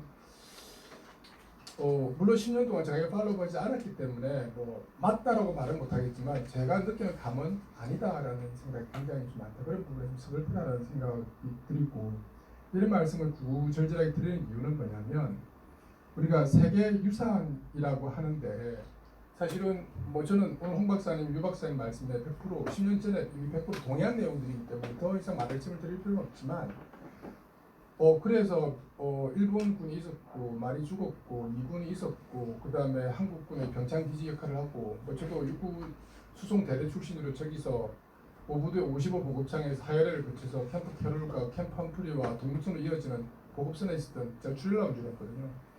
했는데 그 세계유산이라고 했을 때 이게 하나 유산인데 그러면 과거에 했기 때문에 유산이냐? 그러면 우리 10년 동안의 과정 속에서 이것을 유산으로 만들기 위해서 무엇을 했느냐라는 것을 한번 따져봐야 되는데 사실은 또 부순 거, 너무 자른 거, 뭐 안타까운 사실 10년 동안 우리가 뭘 했느냐.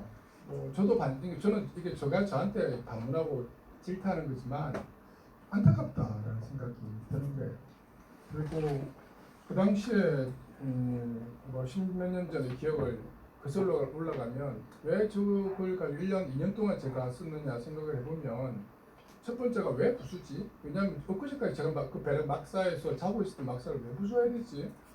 엊그제까지 영화를 봤던 영화관을 왜 부수지? 학교 애들 어제까지 애들 거기 학교를 잘 다녔는데 왜 부수지? 물론 제가 있었던 수송대 쪽은 제가 워낙 그 기름을 버려가지고 이제 그건 오염 부분은 왜냐하면 이제 한국전 이후의 이 기름에 대한 개념이 없던 시대, 오염에 대한 개념이 없던 시대부터 있었던 분들이기 때문에 당연히 이제 철거하고 하는 장면들이 있어. 아까 홍 박사님 별표한 부분은 사실 굉장히 이제 차량 기지로 많이 썼던 부분들이기 때문에 그건 해야 되는 건 맞지만 그 외의 부분은 왜 부수지라는 생각들.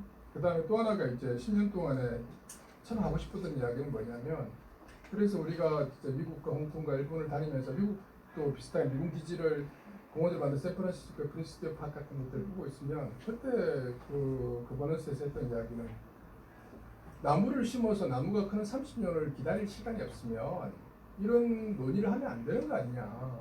근데 우리는 보면 그 있던 포플라 나무 다 잘라가지고 옆에다가 그냥 이렇게 무슨 정원 비슷하게 심으면 이게 우리의 실력인데 우리가 여기서 감이라는 단어를 써도 될지 잘 모르겠지만 우리가 그 실력으로 이제 세계유산이라는 걸 논의할 정도의 우리 수준이 되느냐 부분에 대해서 저는 된다고 생각합니다. 전적으로 저는 된다고 생각하고 이렇게 말씀드리지만 감히 우리가 이렇게 우리의 성숙도가 과연 세계유산을 등재를 하기 위한 성숙도가 되기 위한 척도는 무엇인지 제가 말을 세게 하는 것 같은데 한번 고민을 해볼 필요가 있지 않을까. 30년을 기다릴 수 있는 그런 시간들. 그 다음에 또 미국 사람, 영어를 쓰는 사람이 이제 설계를 했으니까 아무도 따지지 못하는 뭐 그런 정말 어찌 보면 좀 뭐 하여튼 안타까운 그런 사연들 등등. 제임스 코너도 두 번이나 세 번 와보고 그림 그렸다는 그런 설계를 가지고 마치 이게 성경바오 보듯이 하는 어떤 그 당시에 그런 시대적 상황에서 우리가 얼마나 성숙했는지 지금도 이런 것들을 좀 더 따져가지고 이번 하이어리아 미군기지, 리틀 아메리카, 부산시민공원이 에서 부산 사회 성숙, 그 다음에 이게 이 자체가 세계 문화유산으로 등재되기 위해서는 우리 사회가 어디로 가야 되는지에 대한 고민이 되는 시발점 같은 것들을 저는 한번 고민해봐야 되겠다는 생각이 들고, 끝으로 말씀드리면 이건 10년 전부터 가졌던 생각들이고, 이제는 공원의 관점에서 우리가 명품 공원을 만들자고 했으니 저는 공원을 만들지 말자는 관점이었지만 공원을 만들자는 관점에서 보면 이렇게 이제 유네스코 등재, 그 다음에 여러 가지 개발 아트센터 등의 여러 가지 개발 외부 조건이 들어올 경우에는 공원이라는 생명체의 관점에서 보면 공원을 어떻게 생각할까라도 우리가 한번 고민해 봐야 될 것 같아요. 이렇게 그냥 학자의 관점이 아니라 이제는 미군기지의 관점이 아니라 공원이 되었기 때문에 현상의 상황에서 그 공원은 내가 부산시민공원 같으면 나는 공원 같으면 지금 여기서 논의하는 것들을 어떻게 바라봐야 될지 공원의 관점에서 보는 것들이 필요하지 않을까라는 생각이 듭니다. 제가 정리됐던 것들은 다 말씀을 드린 것 같고, 그래서 아까 홍 박사님 말씀하신 하남식 시장이 저한테 나중에 그 시장이 나중에 억수로 끝나고 나중에 그 이야기를 하더라고요. 야, 이럴 줄 알았으면 좀 더 남길 걸 그랬다 이러면서 내가 뭐 한마디 한 기억이 나는데 뭐 그러한 것들이 좀 하고, 사실 저는 근현지 우리 나 박사님 말씀하셨지만 그때도 이런 지적했던 기억이 나는데 2011년에 우리가 조사를 했다고 했지 않습니까? 사실은 그게 우리가 2011년에 착공하지 않았습니까? 12년? 2010년 말에 10년 만에 착공했죠. 그러면 물론 그전에 미군 오픈을 안 했기 때문에 그렇지만 착공 한 10년 전에 기존 수사를 했어야 되는 부분인데, 사실 이 모든 것들이 이게 과연 우리가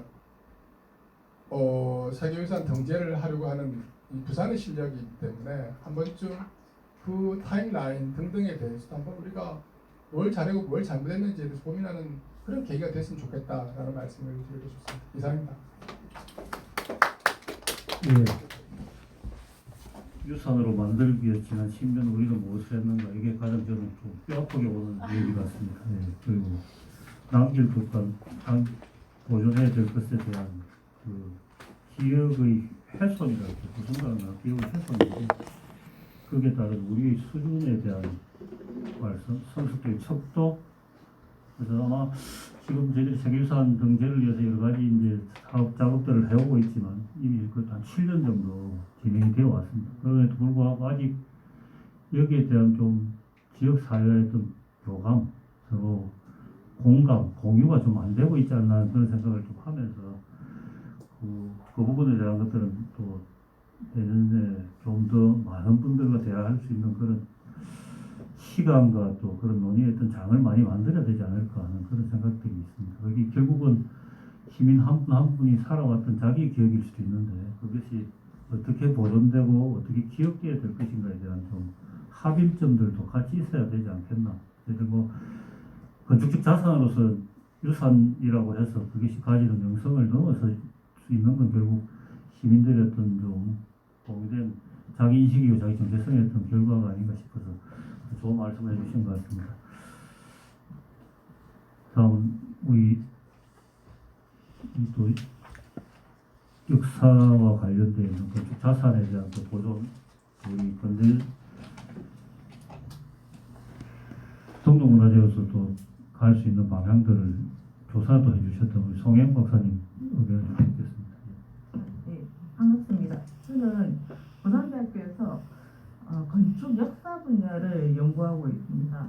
건축 역사라 하면 최근에 제가 하는 것은 주로 보증입니다. 제가 한 2년 전에 앞에 분들은 다들 2010년대 이렇게 역사가 오래되셨는데 저는 최근에 이 일을 접하게 되었습니다. 정확하게는 2년 전, 지금 한 1년 반에서 2년 전인데요. 그때 제가 맡은 것은 이 건물을 지금 보시는 이 장교클럽을 지정문화재로 해달라는 요청이었습니다. 그래서 원래는 제가 이게 토론하려는 게 아닌데 이게 들어갔기 때문에 제가 이거 먼저 말씀드리고 지나갔으면 좋겠습니다. 네, 그래서 제가 이제 고증을 나섰습니다. 제가 건축뿐만 아니라 역사를 전공했기 때문에 이러한 고증을 제가 맡게 되지 않았나 생각합니다. 그래서 고증을 이제 들어갔을 때 이 건물을 좀 의외성을 많이 발견했습니다. 앞서 유현 박사님 말씀하신 대로 얘는 미군정에 의해서 지어진 것이었습니다. 확실히. 그리고 여기 있는 요 영어를 이제 앞에 보고서는 조금 오류가 있었던 것 같고요. 뒤에 부분에서 말씀과 같이 이게 미군정의 서비스 오브 시빌리언 서플라이라는 이 조직이 있었습니다. 얘는 우리가 대한민국 정부가 설립되면서 사라졌습니다. 그러니까 그 앞에 있는 예산으로 이해를 이제 했다가 이제 지어진 거죠. 그런 연유가 있었고, 서플라이 오피스는 이제 물어보니까 이제 보급 장교가 있답니다. 그 사람이 이것을 지은 거죠. 군 부대에서 지은 건물이었습니다. 이거. 그리고 이제 다시 제가 다른 문서를 하나 발견했는데, 그것은 이제 미군 장교 클럽으로 사용하면서 횡령 사건이 있었습니다. 1951년인가 8월인가. 그때 이제 이 장교 클럽이라는 곳에 대한 조직이 나오더라고요. 그때 이곳의 이제 담당자는 중장급이었고, 그 밑에 소령, 중위 뭐 이런 사람들이 중간직을 했어요. 그리고 한국 사람들이 밑에서 이제 종업원이라는 이런 책이었다는 것이 확실히 들어갔고요. 이 건물이 뭐 모든 이제 공고나 이런 걸 담당하는 중심 핵심이었습니다. 또 한 가지 더 알게 된 것은 사진을 발견했는데요. 1950년에서 54년 사이의 사진을 보면 앞서 홍 박사님이 보여주신 이 32페이지의 그림 같이 이것이 어떻게 보면 전쟁 중에 원형이 되어버린 거였어요. 그러니까 이것을 제가 뒷사람으로서 보고 안타까웠다는 거예요. 이게 원형이 되는 건데, 그러니까 제일 먼저라면 지금 남아있는 계획이겠지만은 솔직히 전쟁 수행 그리고 지금 우리가 피난유산으로서 가치를 평가한다면 이 건물 그대로 컨셉을 남겨놨어야 되는 겁니다. 근데 이미 지나가 버린 일이고 안타깝게도 겨우 24개라 했지만 24개라도 건진 건 정말 다행이었습니다. 그 많은 것을 건졌더라면 지금 유네스코 이 추진에서 굉장히 도움을 받았다고 생각합니다. 제가 고증 입장에서는 그 정도로 앞선 얘기는 하겠습니다. 그리고 저는 제가 건축 전공자다 보니 지금 시민공원 부지에 대해서 참 안타깝게 여기는 게 미래입니다. 저는 건물을 보면 지금 모든 분들은 자꾸 공원에 대한 장소성만 얘기를 해요. 현재 분들은. 근데 여기 앉아 계신 분들은 그 공간의 역사를 알고 있기 때문에 자꾸 기억의 장소로 남기고 싶어 합니다. 근데 이것이 문제냐 하면 도시의 성장에서 있어서는 어떻게 개발이 필요하거든요. 지금 앞서 그 박사님도 말씀하셨는데 우리가 지방자치가 되는 바람에 좀 그 지방 사람들의 욕구를 반영해 줄 필요가 있었던 거예요. 지금 제가 여러 가지를 이제 제가 두 가지를 한번 얘기하고 싶었던 게 있었는데, 이제 첫 번째는 뭐냐면 지금 그 공원 주변이 실은 도시의 발전에 궤를 갖지 못했기 때문에 낙후돼 있어요. 근데 낙후가 되었기 때문에 지금 어떻게 하든 그 시간을 되찾고 싶어 한단 말이에요. 그 동네 사람들이. 그거는 이해는 돼요. 그런데 그것을 하려고 하니 지금 우리가 추진하고 있는 유산에 대한 가치에 대해서는 굉장히 제고해야 될 일이 벌어지는 겁니다. 왜냐하면 여기는 기억의 장소인데 지금 제가 최근 조사를 했더니 8,640세대를 짓겠다고 신청을 낸 거예요. 그 사람이 친구에. 그 주변에 8,600세대가 그것도 높이가 45층이었습니다. 그걸 미터로 하면 108m예요. 그런 고층 건물이 주변에 에워싼다는 겁니다.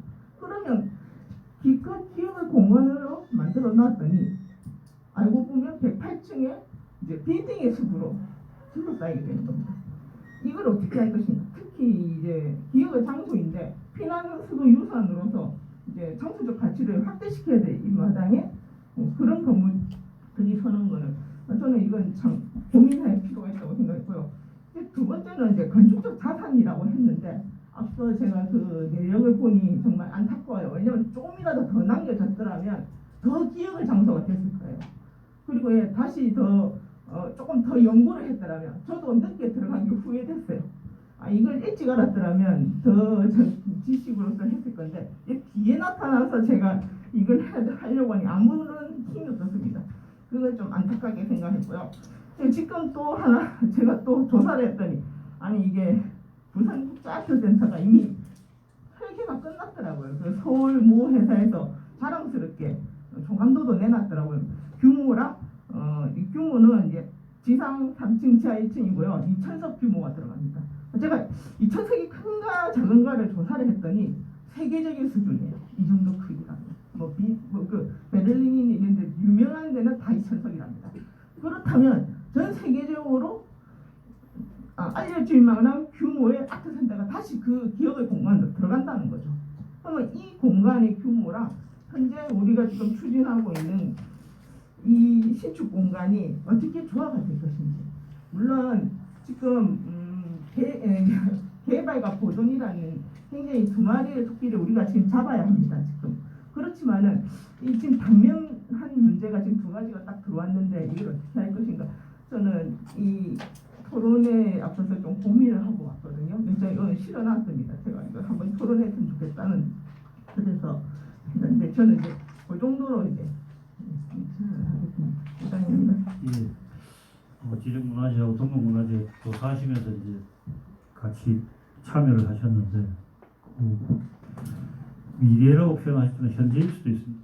개발과 그다음에 이제 그 다른 건축물들이 들어오면서 이 공간을 어떻게 우리가 가져가야 될 것인가에 대한 그런 고민들을 같이 좀 해주신 겁니다. 단순히 기업의 공간으로 남겨야 되는 것과 앞으로 개선된 도시 성장의 어떤 과정에서 개발되어가는 곳에서의 가치의 충돌입니다. 어떻게 보면 그 주변에 계신 분들이 가지고 있는 가치랑 우리가 내세우는 가치가 좀 충돌될 때 어떻게 갈 수 있을 것인가, 그리고 연구의 어떤 미래의 어떤 보존적 상태들을 그대로 유지해 갈 수 있을 것인가에 대한 고민, 그런 것들을 같이 좀 해주시고 토론을 좀 했으면 좋겠다라고 하는 그런 의지를 주시는 것 같습니다. 나중에 다시 한번 관계자들하고 같이 한번 의논을 해보고요. 오늘 기존 토론 마지막으로 우리 대장경 연구소의 정국조 박사님 부탁드리겠습니다. 안녕하십니까, 정국조입니다. 저는 앞서 발표해 주신 두 분, 또 토론에 참여해 주신 세 분만큼 이렇게 제 생각에는 지금 시민공헌과 관련해서 이렇게 많은 이야기를 할 수 있는 상황은 아닌 것 같고, 그래도 유네스코하고 지금 아예 무관한 것은 아닌 게, 제가 지금 한국연구재단의 그 일반 공동연구 융복합적으로 해서 지금 조선시대 한국의 누정, 누각정변 누정하고 그 편액을 지금 그 연구를 수행하고 있습니다. 수행하고 있고, 그 다음에 저희 목표 중에 하나가 지금 누정을 지금 전라도 쪽에서는 좀 그런 논의가 활발하게 일어나고 있는 것으로 특별히 호남학 연구원 쪽이나 이래 해가지고, 그래서 그거를 지금 유네스코 지금 등재 논의가 있고, 그런 좀 논의를 좀 더 이렇게 활발하게 좀 만들어 보고자 하는 그런 좀 목표도 있습니다. 그래서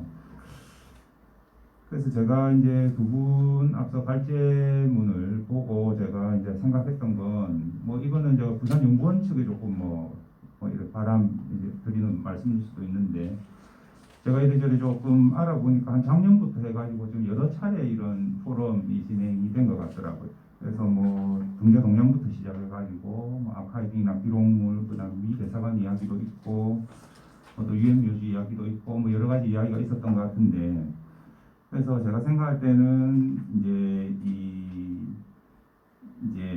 피난수도 부산의 유네스코 세계유산 등재 추진이라는 이 어떤 목표에서 지금 부산연구원에서 제시한 게 이번 포럼의 두 가지, 하야리아 기지의 세계유산 가치하고 역사 장소로서 시민공헌.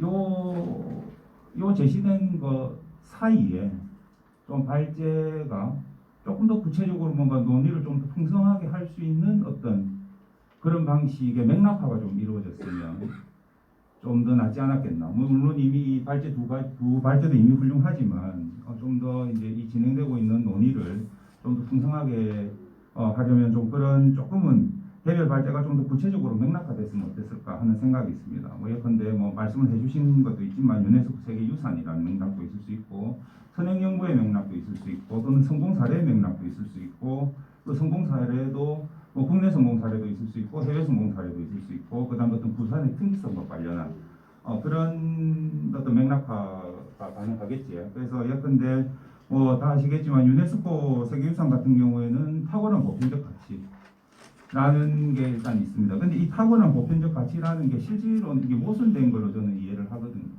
탁월한 거는 어떤 특수성, 구체성이겠지만 보편성이라는 것은 일반적이고 보편적인 뭐 그런 것이기 때문에 이게 예를 들어서 부산 피난수도라고 하면은 부산 이제 피난수도로서 이 부산의 구체성과 특수성이 예컨대 얼마나 20세기 어떤 인류 전반의 어떤 문명사나 역사 그런 어떤 보편적인 어떤 그런 모습에 접합되거나 습합될 수 있는가 하는 그런 가치를 발굴하는 문제라고 저는 개인적으로 생각을 합니다. 그래서 이게 여의치 않다, 쉽지 않다는 생각은 하는데 일단 그런 어떤 구체성과 그런 추상성 간의 모순에서 우리가 일단 이거를 좀 고민을 시작해야 된다 하는 말씀을 좀 드리고 싶고 그 다음에 이제 선행연구 같은 경우는 뭐 제가 KCI 같은 경우에 한국학술지인용에 검색을 해보니 피난수도 부산 세계유산 이렇게 이제 키워드를 해서 검색을 해보니 한 6편 정도가 지금 논문이 나오더라고요.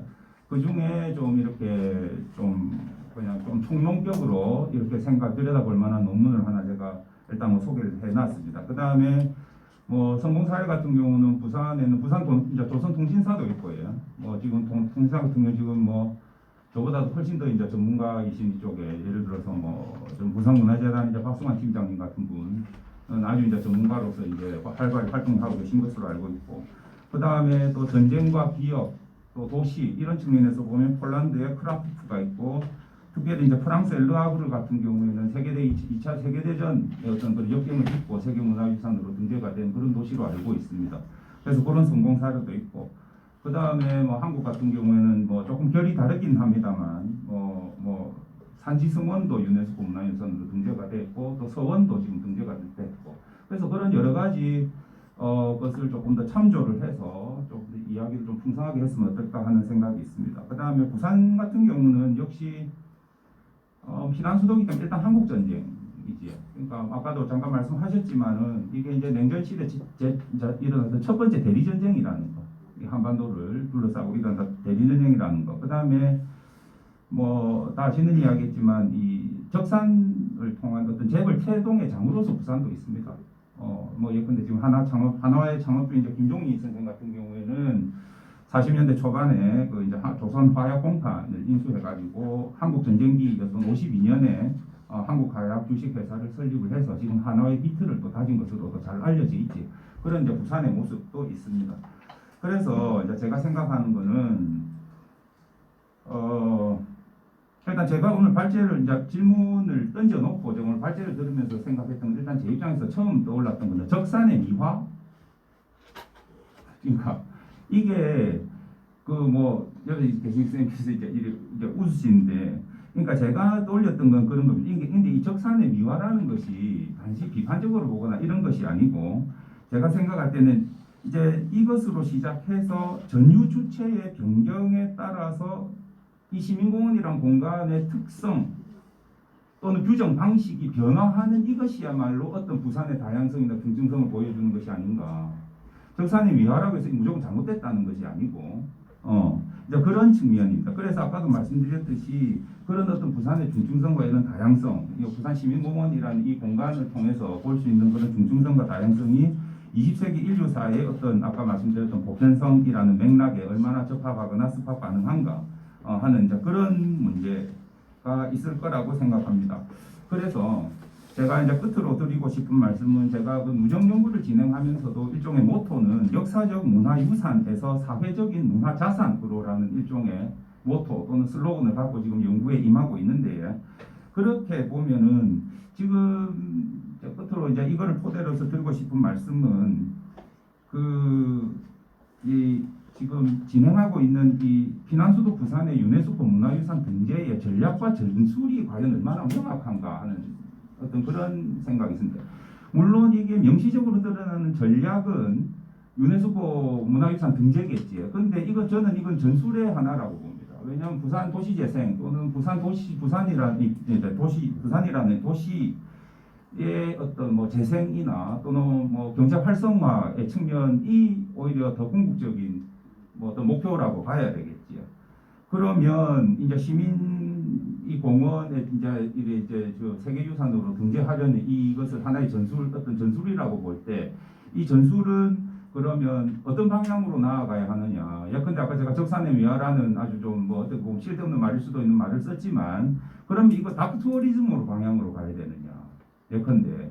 그래서 지금 기업과 장소와 이런 것들이 역사와 이런 것들이 전부 문제가 되고 있는데 그러면 적산의 미화라는 이게 적산에서 시작했다는 일종의 이러한 기억도 다 우리는 되살려서 갖고 가야 하는 거 아니냐. 그럼 이거는 그냥 뭐 부산의 관광 자원으로 만들어 가지고 그냥 어떤 일종의 투리스트 스팟으로 그냥 이거를 바꿀 건가 아니면 다른 데서 하는 다크 투어리즘의 어떤 형식으로 일단 이거를 할 건가 하는 뭐 그런 전술도 필요하다고 생각합니다. 끝으로 이제 진짜 마지막으로 드리고 싶은 말씀은 경관의 문제인데 저희가 이제 경마장에서 하야리아 부대가 되고 또 이제 시민공원이 되고 하는 제가 경관은 참 무섭다고 생각합니다. 왜냐하면 경관은 우리 주변에 늘 있는 물질적 조건이고 이 조건은 우리의 감각을 너무나 둔하게 만들거든요. 한번 우리가 거기에 익숙해져 버리면 더 이상 그것을 안 익숙한 것으로 보기는 힘들어지는 이제 그런 것이 저는 경관이라고 생각을 해서 그것이 참 무섭다고 생각을 하는데 예컨대 이제 뭐 갑자기 확 뛰어가지고 프랑스의 이제 몽마르트 언덕에 가면 사크레케르라고 대성당이 있습니다. 그곳은 1871년 파리 고문이 있었을 당시에 그 정부군이 대포를 놔놓고 시민을 학살했던 그 장인데 그 역사를 모조리 지우기 위해서 대성당을 지었고 그런 방식의 어떤 경관 꾸미기 그런 어떤 역사를 지우는 것. 아까 이병철 선생님께서 어떤 우리의 실력을 말씀을 하셨는데 과연 우리는 그것이 아픈 기억이든 좋은 기억이든 그 실력의 한 측면은 우리가 기억을 붙들고 사는 것이 얼마나 익숙한가 하는 자문. 근데 그런 자문을 한번 해봤으면 좋겠다는 이제 말씀을 드리면서 토론에 가름할까 합니다. 감사합니다. 예, 감사합니다. 그 유네스코 성제를 위한 여러 가지 어떤 유산과의 가치를 사회적인 어떤 맥락과 좀 연관시켜서 이해하도록 해야 되지 않겠는가라고 하는 말씀이었고요. 그리고 이제 그동안 진행되어 왔던 여러 가지 유산의 어떤 단편으로 있다 보니까 좀 종합적인 인식이 될 수 있는 그런 것들을 연구에 좀 요구를 한 것 같습니다. 이거는 저희들 좀 고민해야 될 것 같고요.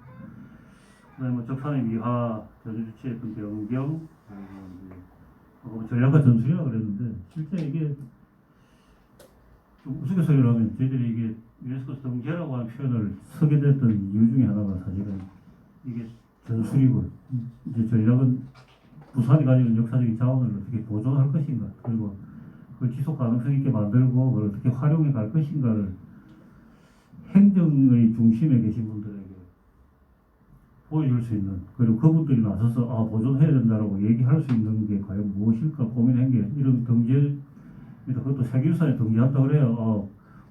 그래 해보자 이렇게 하시지.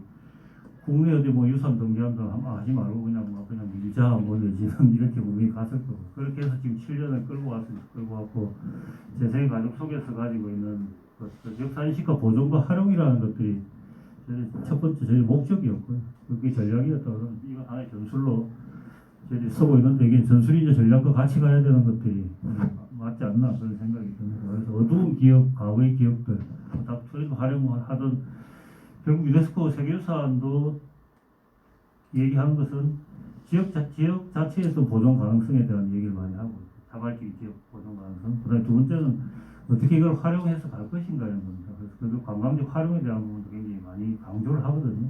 그렇게 하면 이게 지속성이 될 수 있기 때문에 그런 문제들이 있는 것 같습니다. 그렇게 일단 말씀을 좀 드리고 저희들이 지금 현재 세계유산 센터라는 걸 만들기를 시에 요청을 많이 하고 있어요. 여기 지금 조례상에 세계유산 센터를 설치하도록 되어 있는데 여기에 세계유산 센터를 저희들이 만들 때 피란수도 유산만을 가지고 한 문화유산을 건축자산만 가지고 한 것이 아니라 기록유산까지 같이 그래서 조선통신사 유산까지 같이 관리하는 것으로 그리고 이제 좀 되면 앞으로 자연유산까지도 같이 뭐 지질공원이 되든 어쨌든 되면 같이 통합 관리할 수 있는 종합센터로 가야 된다는 얘기를 해서 올려놓은 겁니다. 그리고 지금 조선통신사도 기록유산에 대한 역사적 고정 작업들이 이루어지지 않고 있기 때문에 비판을 많이 받습니다. 그냥 일부 행사처럼만 이루어지기 때문에 오는. 그리고 이제 조선통신사도 그렇고 저희 지금 기란수도도 그렇고 가장 큰 문제점의 하나는 지속적인 어떤 연구를 하신 연구자가 없다는 얘기입니다. 계속 끊어지고요. 관심이 계속 줄어듭니다.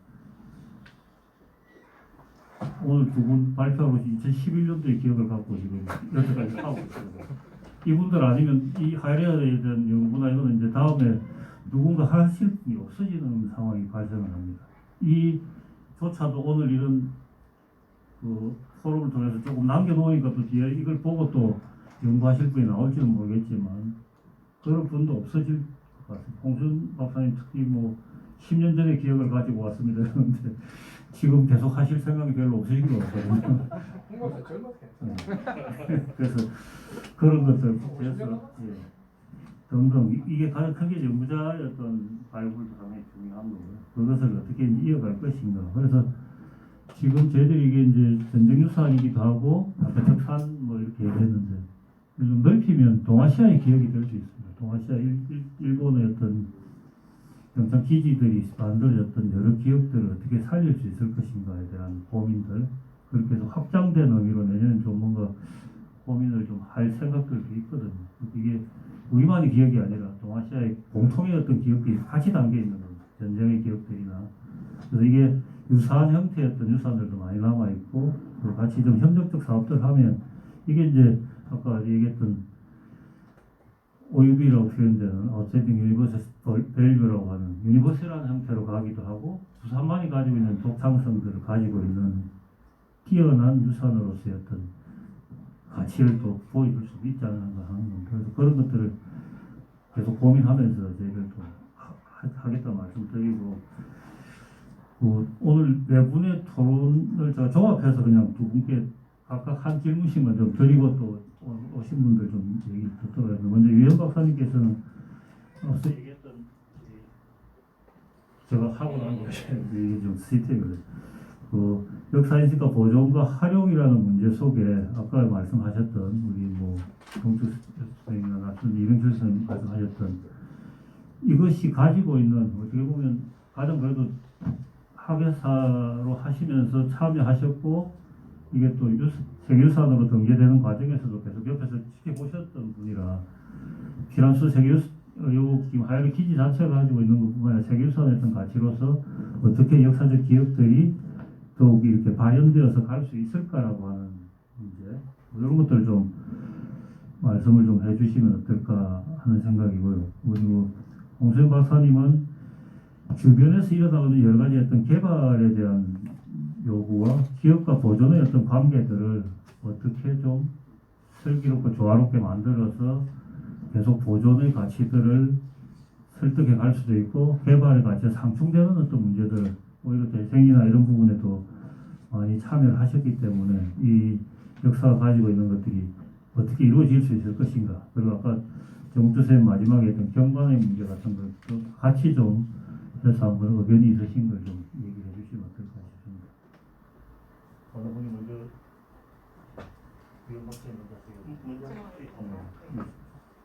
사실은 제가 10년 전이라는 얘기를 계속 해서 죄송한데 10년 전에 저의 모습으로 봤을 때 보존이라고 하는 가치 설득 방법론에서는 절대적인 일종의 물리적인 부분의 환경으로만 얘기했을 것 같아요. 왜냐하면 그 부분에 대한 것들이 굉장히 분명하게 다가섰는데 이제 도시재생이라는 거나 도시의 어떤 시스템에 대한 거나 그리고 이제 미래지향적인 도시의 어떤 발전에 대한 부분에 이런 것들이 나왔을 때는 결국에는 사실은 공존하는 방법을 어떻게 쓸 것인가로 이제 다시 화두를 돌려야 되는 상황이 벌어지는 거죠. 실제로 얘기하면. 이전에는 저 아까도 말씀드렸지만 남선창고 얘기하면 남선창고 부술 때 얼마나 아팠고 엄청나게 아쉬웠지만 지금은 고맙다 이 생각이 들거든요. 그러니까 이 흔적을 남기는 작업들도 좀 필요하지 않을까라는 생각이 드는 이유 중에 하나인데 결국에는 지금 그렇게 주변의 개발이라든가 이런 요구 사항에서 개인의 소득과 그 다음에 공공재에서의 어떤 문제가 사실 상충하는 부분은 사실 이거는 도시의 어떤 나라에도 다 만들어지는 문제인데 조금은 이거를 완충시킬 수 있는 방법이 뭐냐라고 하면 저는 사실은 여기에서 좀 더 보관적으로 스케일감을 조금 얘기를 하고 싶어요. 스케일적인 부분의 완충. 그러니까 결국에는 우리가 그냥 그 거시적인 부분에 대한 것만 이야기하는 것이 아니라 조금 어떻게 보면 거시적인 것도 보고 조금 더 집중적인 것도 보긴 하지만 거기서 우리가 만들어지는 그런 또 새롭게 변하는 그 건축물과의 관계성에서 얼만큼의 스케일감을 우리가 유지할 수 있을 것인가에 대한 가이드는 좀 있었으면 좋겠다. 그게 오히려 지금의 최선이 아닐까라는 생각을 하거든요.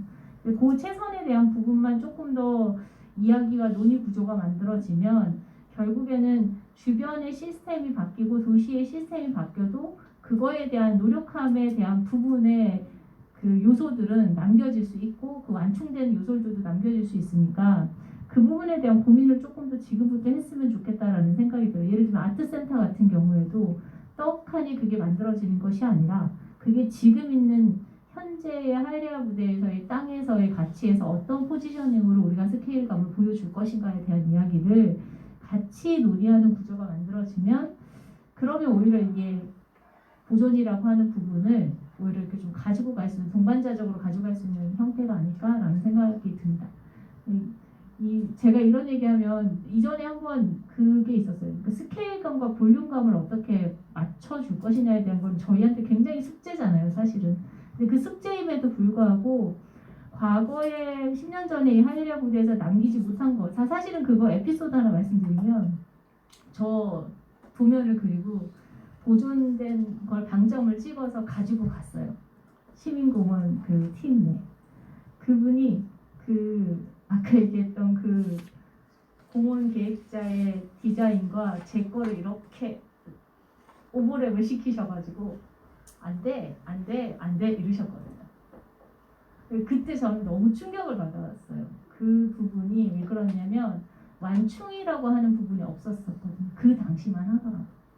근데 지금은 사실은 우리가 이 얘기를 하고 그리고 여기에 대한 논의 구조가 만들어지는 것 자체가 결국엔 스케일감에 대한 부분을 완충할 수 있는 계기는 만들어낼 수 있겠다. 그리고 새롭게 만들어지는 건축물에 대한 것도 관계성을 만들어낼 때 그 부분은 정리할 수 있겠다. 그 정도의 이야기가 조금 더 논의가 됐으면 좋겠습니다.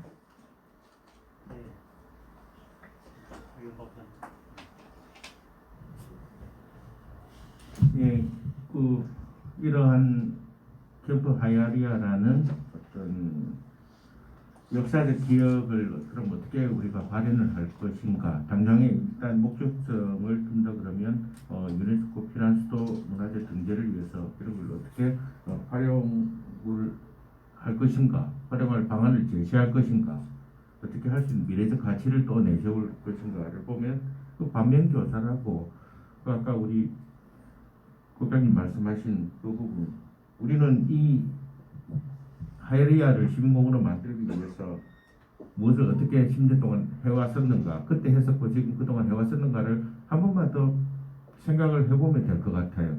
비근한 예로 그 우리가 기억의 장소라고 하는 것은 80년대 뭐 잘 아시다시피 피에르 노라라는 역사학자가 그 이미 사라져버리고 없는 장소를 사실은 기억의 장소라고 합니다. 있는 장소를 기억하자. 지금 뭐가 남아있으니까 기억하자는 게 아니고 이미 다 없어진 상태에서 기억의 장소. 이 시민공원이 본의 아니게 기억의 장소가 되어버린 거예요. 몇 점만 빼놓고는. 하다못해 우리가 그런 걸 남기려고 하는 노력을 조금만 더 했더라면 한 아쉬움을 자취하고라도 한 사례를 들어 이름을 그때 공원 명칭을 정하는데 이러한 의미를 역사적인 의미를 남기기 위해서 하야리아 공원으로 하면 어떻겠는가라는 안이 나왔는데 그걸 정말 이런 지하의 시민단체 일부입니다. 일부 시민단체 이런 지하에 거절을 하셨거든요. 그거는 미 제국주의의 어떤 그거라고요. 이런 지하에 거절을 하셨고 우리는 어떤 그러한 역사적인 거를 한번 뛰어넘어 보는 게 어떻겠습니까? 라고 했는데도 의견의 일치가 안 됐어요. 그래서 하야리아 공원을 버리고 부산 시민공원을 찾아서 어떤 시민적인 가치는 찾을 수는 있었지만 그 자리의 역사성을 오히려 우리가 훼손하고 우리가 버려버리는 결과를 가져오는 거예요. 그래서 이러한 사례를 반면교사를 삼아서 이런 기억의 가치를 활용을 하고 또 기억을 어떤 재현하는 굳이 뭐 장치나 뭐 이런 건 아니더라도 사람들이 끊임없던 그런 생활을 반복하고 의미를 부여하는 작업을 하면 그 사라진 기억이 다시 문화적 기억으로, 야스만은 문화적 기억으로 바뀐다 그랬거든요. 그러니까 우리가 사실 이 자리에 모이고 유네스코 등재를 하려고 그러고 그걸 하려고 하는 이 모든 작업적인 가치는 바로 이러한 사라진 기억의 장소를 문화적 기억으로 만드는 거거든요. 그래서 여기에 뭐 구체적으로 활용 방안은 제가 뭐 뚜렷하게는 내놓을 수는 없습니다만, 뭐 아까 좀 전에 우리 홍 박사님 말씀하신 부산 국제 아트센터가 들어온다. 굳이 왜 뭐 부산 국제 아트센터 이렇게 돼야 될까요? 하야리 아트센터 하면 안 될까요? 그러니까 이런 사소한 노력이라도, 사소한 의미라도 우리는 사실은 붙일 수 있거든요. 돈 안 들거든요. 이런 크지 않지만 작고 아름다운 노력들을 시민들하고 같이 수립하면서, 옛날 그때 제가 사실은 각 인천이나 이런 지자체에 사실은 그쪽에서 막 놀리고 이러는데 저는 자랑을 많이 합니다. 우리는 부산 시민한테 그래도 으쌰으쌰했다. 너무 빨리 만든다고 조금 그런 아쉬운 부분은 많다. 너는 그런 거라도 해봤냐? 얼마 전에 인천 갔다 왔거든요. 병에 갔다 왔는데, 하여튼 그런 또 다시 한번 그런 의미를 우리 시민들과 연구자들과 부산시가 또 하나의 의미를 부여하는 공동의 작업을 한다면 이런 문화적 기억으로 바꿀 수 있는 작업은 언제든지 가능하다고 저는 개인적으로 생각합니다. 네, 이상입니다. 네, 고맙습니다. 저 뒤에 제가 하나 말씀드릴까요? 예. 부산 시민공원을 두고 이런 자리를 마련해 주신 그 관련 대해서 굉장히 감사하게 생각합니다. 또 오늘 처음으로 봅니다. 시민공원에 대해서, 하이레브에 대해서 이만큼 연구를 하는 분이 있었다는 것도 오늘 처음 왔습니다. 저는 하루에 한두 번씩은 시민공원을 거닐기도 하고, 내 집이 초업인데 우전역까지 걸어서 내려오고 올라갈 때 걸어서 올라가고 많은 혜택을 보는 사람 중에 하나입니다. 근데 아쉬운 것은 시민공원을 조성할 때, 그때 허남식 시장이 아마 제일 유명했습니다. 조기에 빨리 착공을 한다 이래가지고 너무 졸속으로 해서 심은 나무 양, 제가 막 좀 더 붙인다면 한 40~50%는 고사를 했습니다. 지나다닐 때마다 이 나무가 죽어가는 거를 볼 때 마음이 너무 아파서 이걸 시에 거니기도 하고, 또 제가 또 내려오다가 보면은 그 팔각정이라는 그 정자가 있는데 거기에 넘어져 가지고 부산시에 거니려고 길도 변경을 한 데도 있고 나무 조성도 파내고 새로 심든지 이렇게 해서는 안 된다 해서 건의도 드렸습니다. 그리고 제일 아쉬운 것은 시민공원을 조성할 때 부산 시민의 헌수를 받아가지고 많은 사람들이 동참을 해서 나무를 심었습니다. 중간에 제가 하루에 한두 번씩 그러니까 구석구석을 잘 압니다. 이 나무가, 헌수를 받은 나무가 보사가 되어서 죽었더라도 그 기증자의 맹패라도 모아놔야 되겠는데 맹패도 얻어간 게 없어요. 이거를 지금 시민공원 그 박물관이 있는데 거기에다가 맹패라도 모아놓든지, 이것도 제가 시에다가 건의를 했습니다. 근데 그 뒤에 보니까 일부 떨어진 것을 주워다가 붙여놓은 것도 있지만, 그 나무가 죽었다 하더라도 새로 심은 나무에 그 사람의 이름을 새로 부착을 하든지 해야 되겠는데 일부 지금 남아있지 많이 없어요. 그 당시 부산 시민들이 많이 이 나무를 심는데 협조를 하고 참여를 했습니다. 이것도 앞으로 한번 생각을 해주셨으면 좋겠다, 이런 이야기 드리고, 그 안에 하천이 두 개가 있는데 하나는 부전천이고 하나는 전포천입니다. 이건 아마 인위적으로 아마 만든 조성한 하천인 줄로 아는데 그 물은 양정 지하철에서 올라가는 줄로 저는 알고 있습니다. 이 역사성도 그 위에 하나 붙이든지 배를 붙이든지, 부전천은 어떻게 해서 부전천을 했다든지, 또 물은 어디서 온다든지, 어떤 사람은 이것을 모르는 사람들은 성지곡 소원지에서 내려오는 줄로 알고 있습니다. 그래서 저는 오래 살았으니까 그게 아니다. 이것은 인위적으로 끌고 온 물이다 하는 것을 제가 이야기를 드립니다. 하나 좋은 것은 그 수변에 심어져 있는 소나무는 범어선 밑에 거기서 뭐 헬리콥터 타고 왔니 어쩌니 이래가지고 그것도 이야기를 합니다. 아는 사람들도 별로 없어요. 그게 어떻게 해서 나무가 심어졌는지 이런 걸 하나 그 앞으로의 그 계획에 어떤 맥락 속에서 앞으로 발전돼 나가겠느냐 하는 의미로 이야기 드립니다. 또 하나는 앞으로 그 주위에 재개발이 동서남북으로 다 들어설 겁니다. 재개발이 들어가면은 거기 막 40층, 50층 아마 올라갈 까 싶은데 중간에 뭐 둔화가 되고 좀 조정이 된 줄 압니다만 이걸 어떻게 조정할 건지도 깊은 연구를 좀 해주셨으면 좋겠다. 이런 이야기를 드리고 오늘 그 관련해서 이런 좋은 기회를 오늘 가지시는데 아마 제가 제일 아마 연장연을 싶습니다.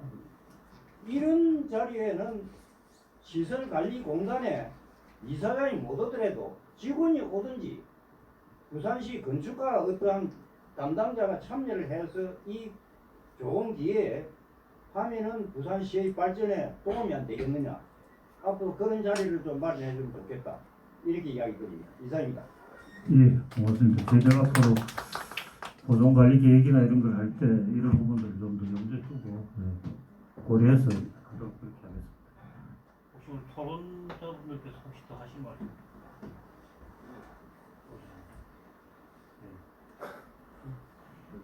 시간도 거의 뭐 2시간 가까이 지난 것 같습니다. 이 아마 하이라 부대는 그 이병철 위원님 뭐 근무지였기도 하지만 저는 아주 어릴 때부터 담당동을 섬처럼 바라보고 다녔던 곳이었고 제가 바로 그 옆에 중학교를 나왔습니다. 그래서 미드웨이나 뭐 저기 55차에 배가 들어오면 헬기 때문에 수업이 잘 안 되는 늘 시끄럽게 왔다 갔다 했고 우리 또 한화하죠. 수업 안 한다고 좋다고 또 한화하고 자주 왔으면 좋겠다. 그러다가 7월 4일 7월 뭐 이렇게 독립기념일을 한번 개방을 합니다. 주민들은 개방을 하면 한번 들어가 볼 수 있는 이런 공간이었고 그게 이제 다시 담장이 무너지면서 이제 공원이 되는데 이 공원이 다시 또 아까처럼 말씀하신 개발에 다시 섬으로 가지 않도록 하기 위한 또 노력이 세계유산 등재와 보존관리 계획 속에 포함이 될 수 있는 것 같습니다. 그래서 그런 것들도 같이 좀 찾아서 저희 이제 장소의 변화처럼 기억의 소중한 어떤 보고로서 느낄 수 있도록 좀 더 그 장소적 가치를 좀 찾고 다시 공감할 수 있는 그런 기회들을 더 갖도록 하겠습니다. 앞서 말씀해 주셨던 여러 내용들을 저희 담아서 사실 보존을 위한 여러 가지 등재를 위한 것도 있겠지만 실질적으로는 앞서 말씀드린 것처럼 좀 많은 분들과 공감하고 같이 고민하고 저희들 부족한 부분들을 같이 해나가는 그런 과정이었는데요. 이게 지금 등재 작업들이 어느덧 7년이 지났습니다. 그리고 한 가지 저희 연구원에서도 그렇고 부산시도 그렇고 이런 하나의 작업을 7년 동안 끌고 왔다는 것도 저는 이 대단한 작업이고 인내입니다. 이 시장이 지금 3번이 바뀌었는데도 불구하고 계속 진행은 하고 있습니다. 진행이 되고 있는 거고. 그나마 그렇게 해서 지속돼 왔다는 건 제가 농담삼아 3억도를 항상 10년 계획해가지고 8년 만에 끝이 났어요. 이게 이제 등재까지도 아직 4, 5년이 더 남았거든요. 4, 5년이 될지 얼마나 될지 모르겠어요. 저희도 목표는 2026년을 잡고 있는데 초단기적으로 가야 2026년입니다. 근데 방금처럼 여러 가지 어려움들 이런 것도 있기 때문에 좀 더 많은 분들이 공감하고 교감할 수 있도록 저희들도 노력할 것이고 올해는 포럼의 생각 이걸로 마지막에 내년에는 좀 더 자주 좀 더 찾아뵙는 그런 시간들을 가질 수 있도록 하겠습니다. 그리고 많은 관심 좀 가져주시고 오늘 토론과 발표 해주신 분들 소중한 마음 좀 드리고 박수로 마치도록 하겠습니다. 고맙습니다.